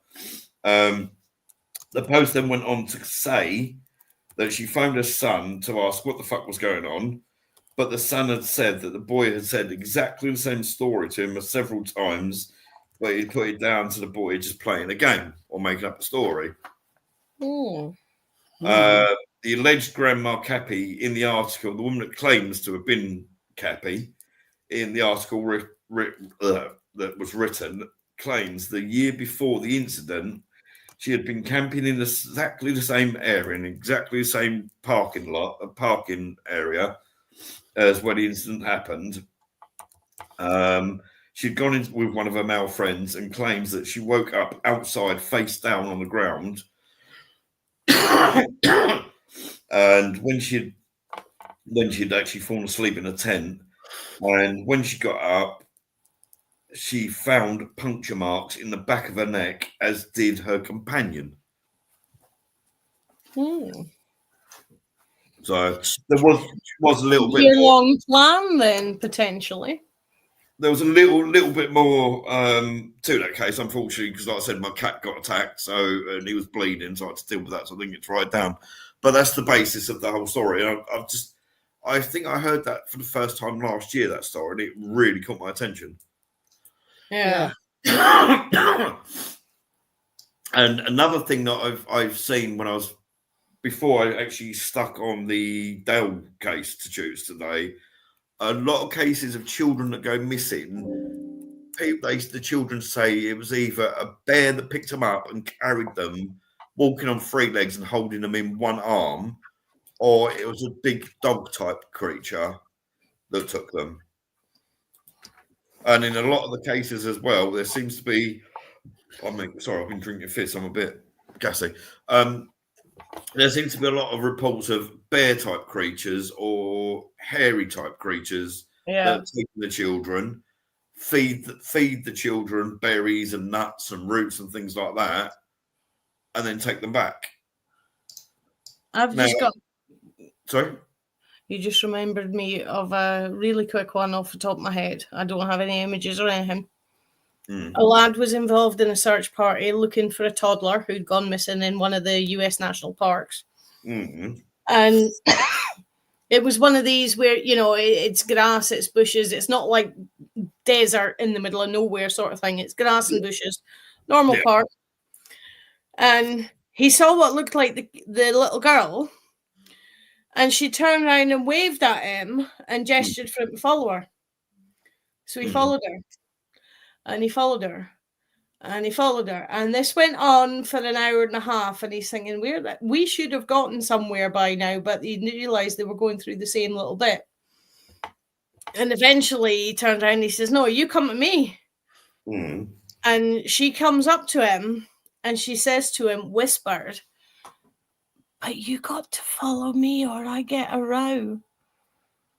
And he's like, well, no, I'll protect you from whoever gives you a row. Just you follow me. And he turned around and walked back the way he had come from, i.e. back to the rest of the search party. And on the way back, all of a sudden, there was this little ravine that she couldn't have gotten over without him lifting her. So he lifted her and carried her over it. And they randomly wound up back at the search party base. And when he explained his experience, and the little girl's agreeing with everything he said, and the park authorities are like, there's no bit of our park that looks like that.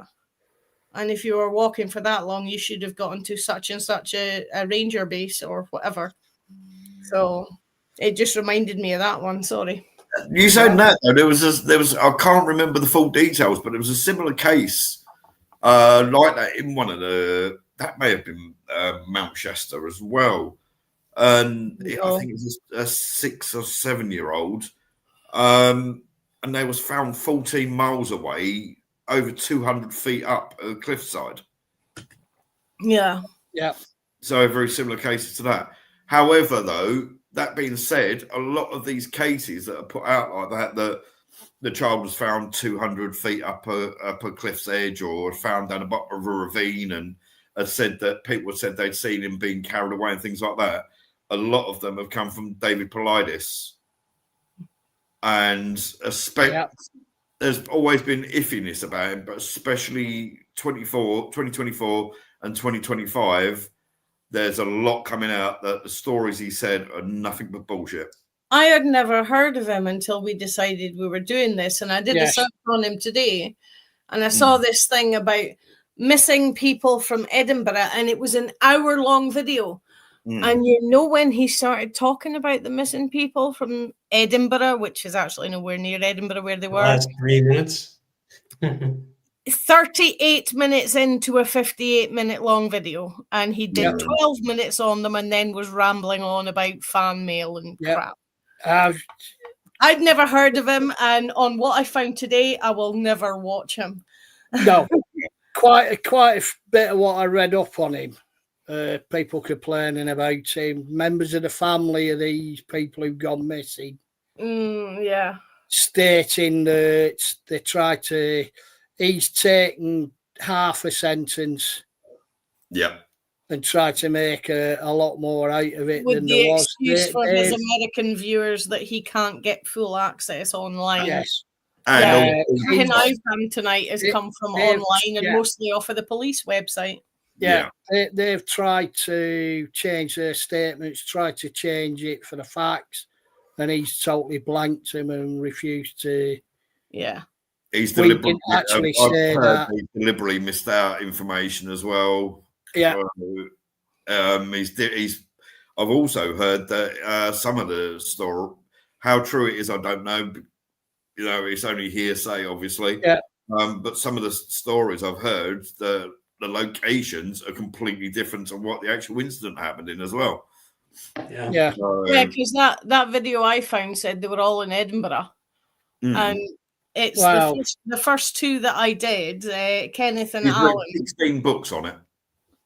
Yeah. If you look at the size of England compared with the size of America, Edinburgh, Glasgow is nearly Edinburgh. Yeah. Yeah. Glenrothes is across the water from Edinburgh. Or, as he says, across the Gulf. Yeah, well, like I say, if you look at it, it's... Oh, yeah, okay. Yeah, we can it's nothing. It's that much on a map. Yeah. There's some states in America that literally the whole of England, Ireland, Scotland, and Wales can fit into. Yeah. So right. So we got this one, the Sodder children. Yeah. Oh, I do know this case. Yes, actually, yeah. I remember this one too. On Christmas Eve, 1945, 5 of the 10 Sodder children vanished after their home in Fayetteville, West Virginia, burned down. Yep. No human remains were ever found in the remains of the house. There were a few pieces of bone produced during the investigation, which the Smithsonian said these few pieces of bone came with some dirt that had been dumped on the site to make it look like. The 5 that disappeared. I'd actually heard that it might have possibly even been a bit of bone that somebody had given their dog. Yes, that was the big piece, yeah. The missing ones are Maurice, aged 14, Martha Lee, aged 12, Louis, aged 10, Jenny Irene, aged 8, and Betty Dolly, aged 5. Circumstances and suspicion. George and Jenny, along with 4 of their children, it should be 5, escaped the fire, but a number of strange occurrences surrounding the event led them to doubt the official finding of an accidental electrical fire. Despite the intense fire, fire experts and a crematorium employee told Jenny that human bones should have remained even after prolonged exposure to heat. Over 1,000 degrees centigrade. Yeah. Or something like that to jar a bone, and even then it goes through a washing machine with massive steel balls. Yes. A later search in the basement where the children had slept yielded only a few bone fragments, and these were identified as coming from dirt that was brought into the site, and these were not the children's remains. The family's 2 coal trucks, which George attempted to use to haul water, failed to start despite working perfectly the day before. A ladder that was normally kept in a specific place was missing from its spot, and the phone line to the house had found to be deliberately cut. Weeks before the fire, an insurance salesman who George rebuffed warned that his house would go up in smoke and his children would be destroyed, allegedly due to George's outspoken criticism of Italian dictator Benito Mussolini. Benito Mussolini, yes. The same man served. There was a lot of talk at the time of it being mafia.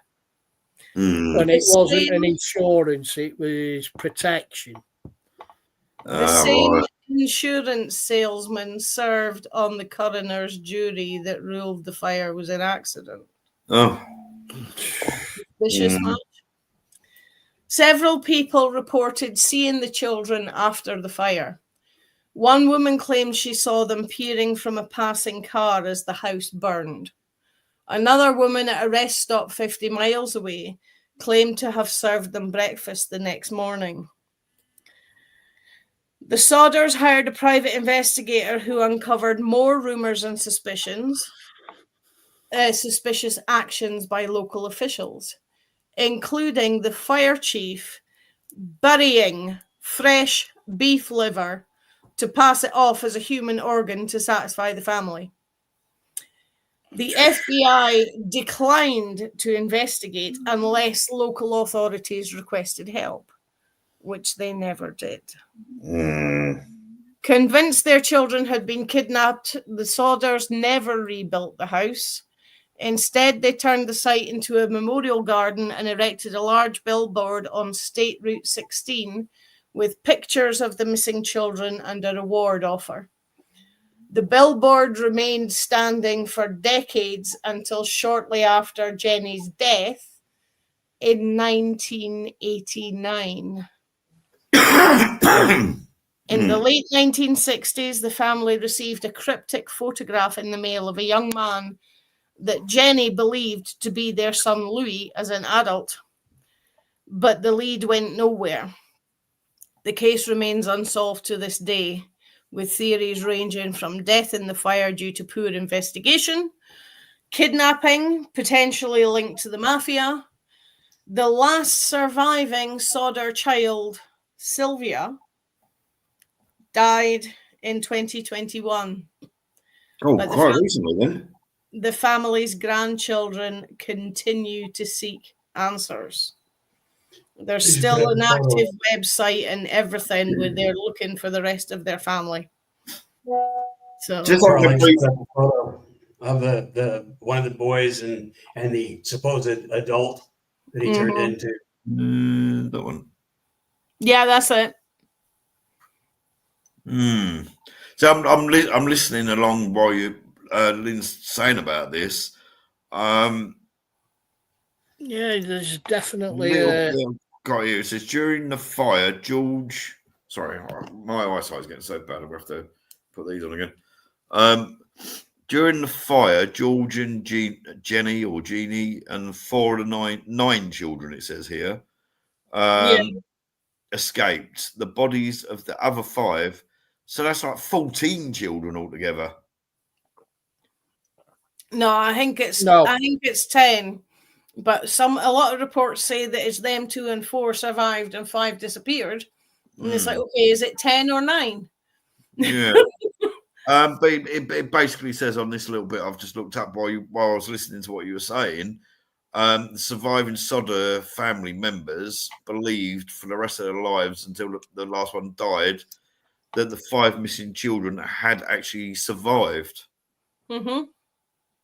Yeah. The common theory is that they were kidnapped as a result of him turning down the insurance boy and being very vocal against Mussolini and people like him, because there was a few in the town where he lived that were Mussolini supporters, which sounds almost stupid nowadays, but there's no accounting for taste, not in the 40s. No. Well, I mean, looked at some of the history. I was watching a program today. You can understand to a degree where they were coming from and why. But yeah, the billboard was there until late 1989. They just put the billboard up, the picture of it. Right, so is that one? Oh, there we go. And that stood there for a long time, yeah? Yeah.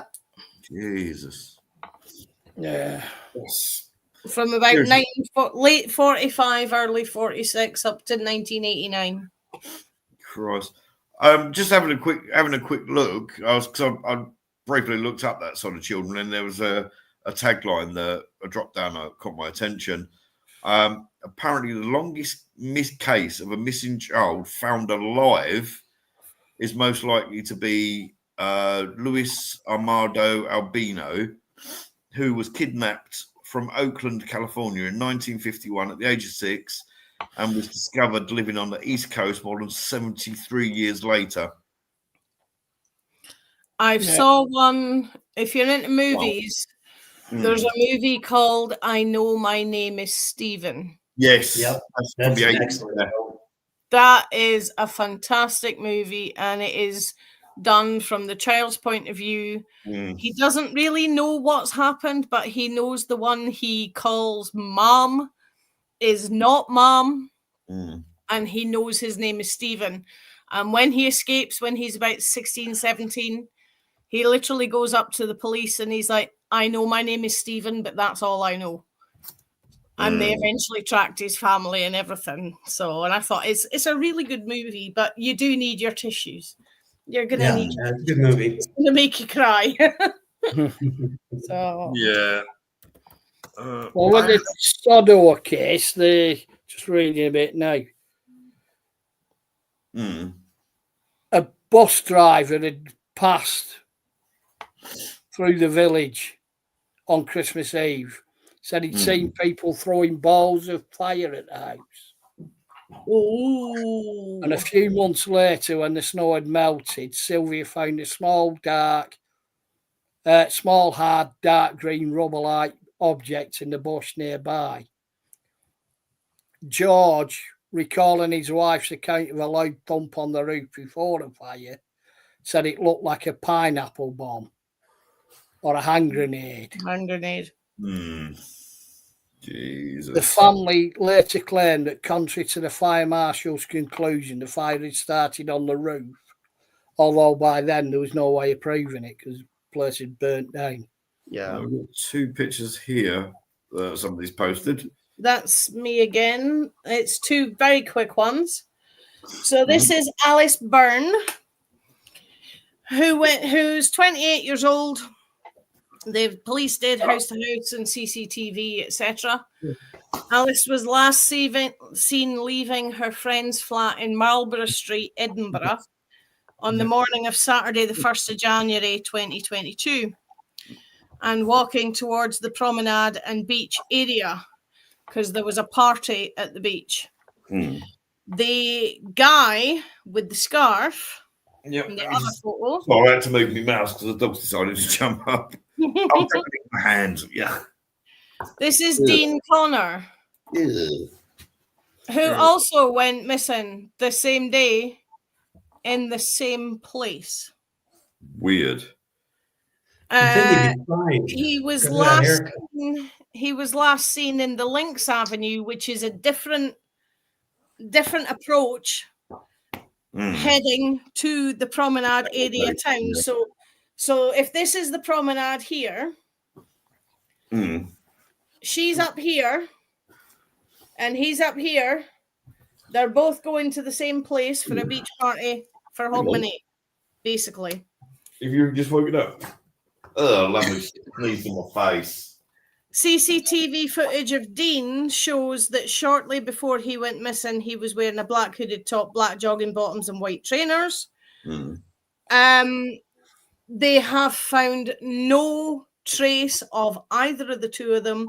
They both disappeared, same place, the exact same day, except one of them disappeared about 5 p.m. at night, and the other one was noticed missing at 8 o'clock in the morning. So both gone missing the same time. One of the things I saw was officers' inquiries have subsequently indicated that Alice entered the water alone on the morning she went missing. But I can't find another source to back that up. But that did come from the Police Scotland website, so I kind of have to believe that. Yeah. But it was just the same place, same time. They were going to the same place, probably for the same party, but neither one knew each other. And they've both vanished without trace. There's been no clothing, no phone, no keys, no nothing for either of them. So that's true. And the fact is, if somebody has gone missing like that and they've just want to disappear, unless they changed their phone or their SIM card, or they had literally hundreds of thousands of pounds in their wallets, you know, there should be some kind of trace, like from you know, even if it's just buying a Mars bar in a local petrol station. Mm-hmm. And in all these cases, I was paying cash. I've got to be honest. I mean, both of them were walking. She would have been walking, say, 1.5 miles, and he would have been walking 1 mile. Both going to the same location from different approaches. And how old is he? He's in his 30s, and she's 28. So they're very, very close to their same ages as well. So they're not starry-eyed kids who get distracted. Yeah. My first thought was maybe it was an elopement, but reading up on things, and I really don't think it was an elopement. Abduction, maybe he took her, or she was involved in taking him. Could be. Did you say the party was on a pier? Sorry? Did you say a party was on a pier? The party was on a beach just off the promenade area of Edinburgh.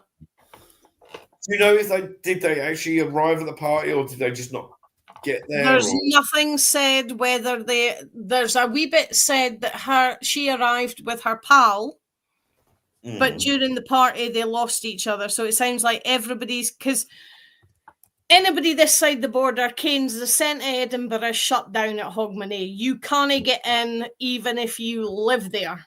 Yeah. For the big Hogmanay party. So the locals probably have their big party down the beach, away from all the tourists. So, and I think that's what's happened. But there's no record of whether he actually got to the party or not. It was just he was last seen on the promenade area. And she's last seen like a few minutes after her and her friend arrived at the party, and then her friend lost her.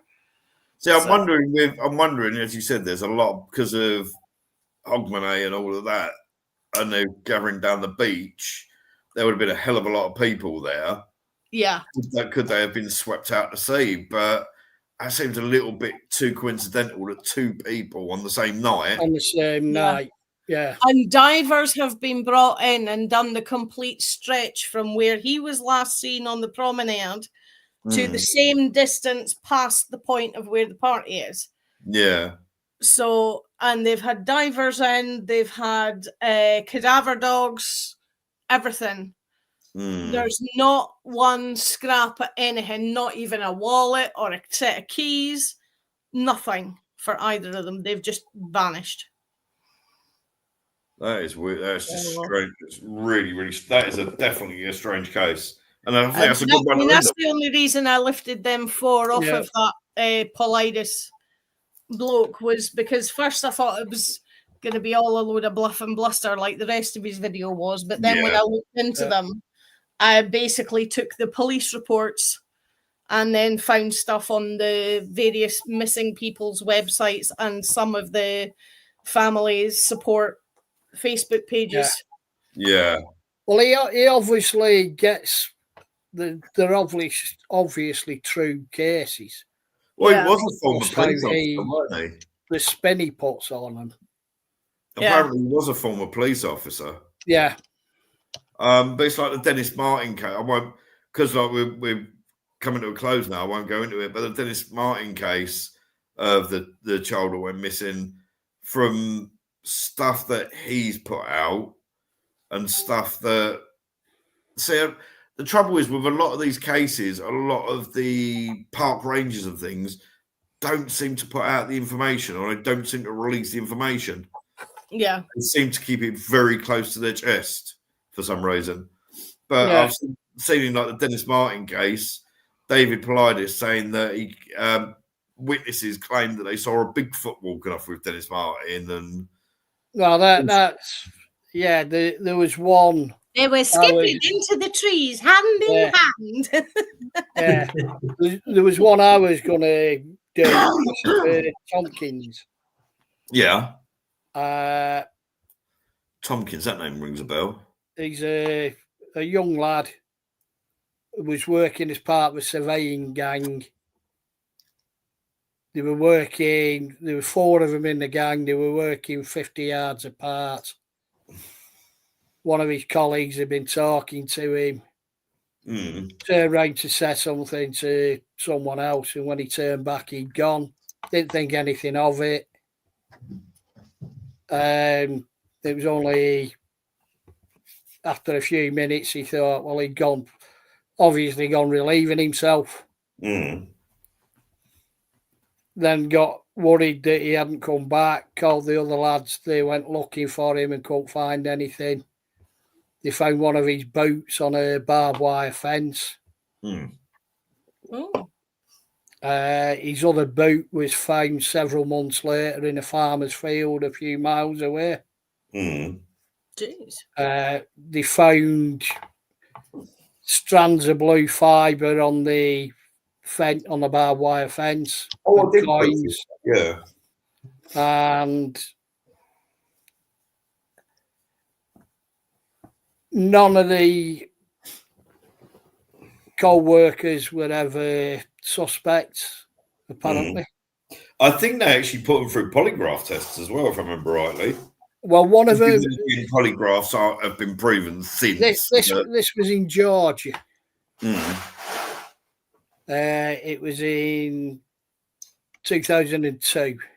The lad was a black lad who was allegedly seeing one of his co-workers' daughters. Although not theories have been put forward that it was a cover-up, the co-workers knew full well what had happened to him, and so did the police. Georgia in that area at the time, racist connotations and all the rest of it. There's all that was put forward since. Police closed it. Bear in mind that nothing's ever been found apart from his boots and small change in that he threads out of his pants. Why would he? Police closed it, saying that he's likely walked off and started a new life somewhere with no boots. Yeah. All the usual bloody stories coming out after it. He was abducted by aliens. It was Bigfoot. Yeah. It was a cougar or something, a mountain lion that came down and got him.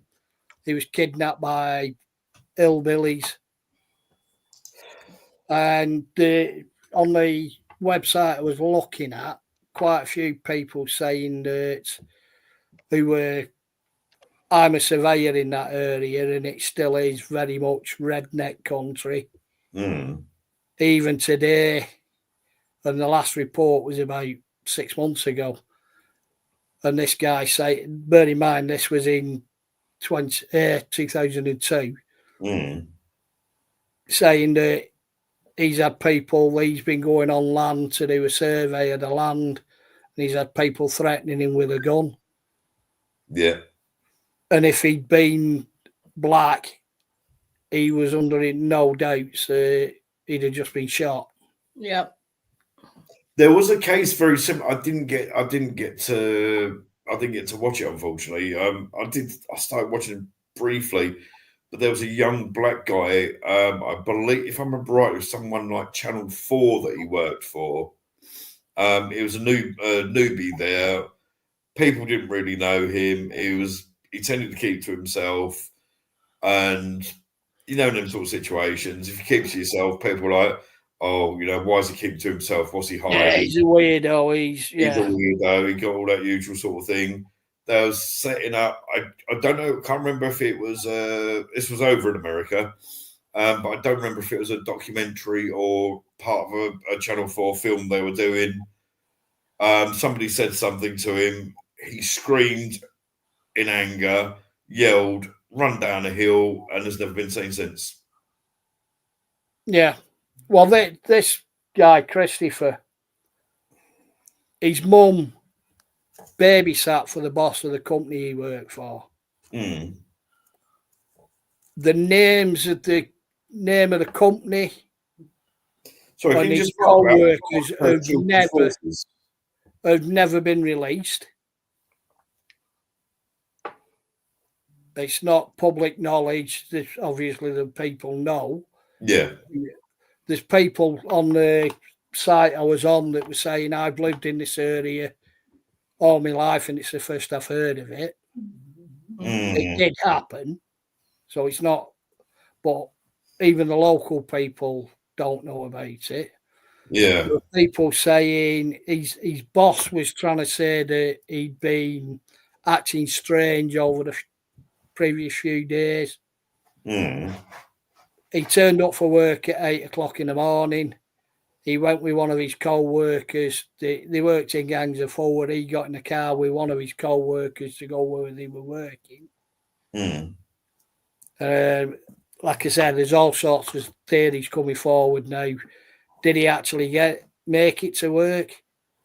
The lads themselves, his mother didn't find out till early the next morning that he'd gone missing.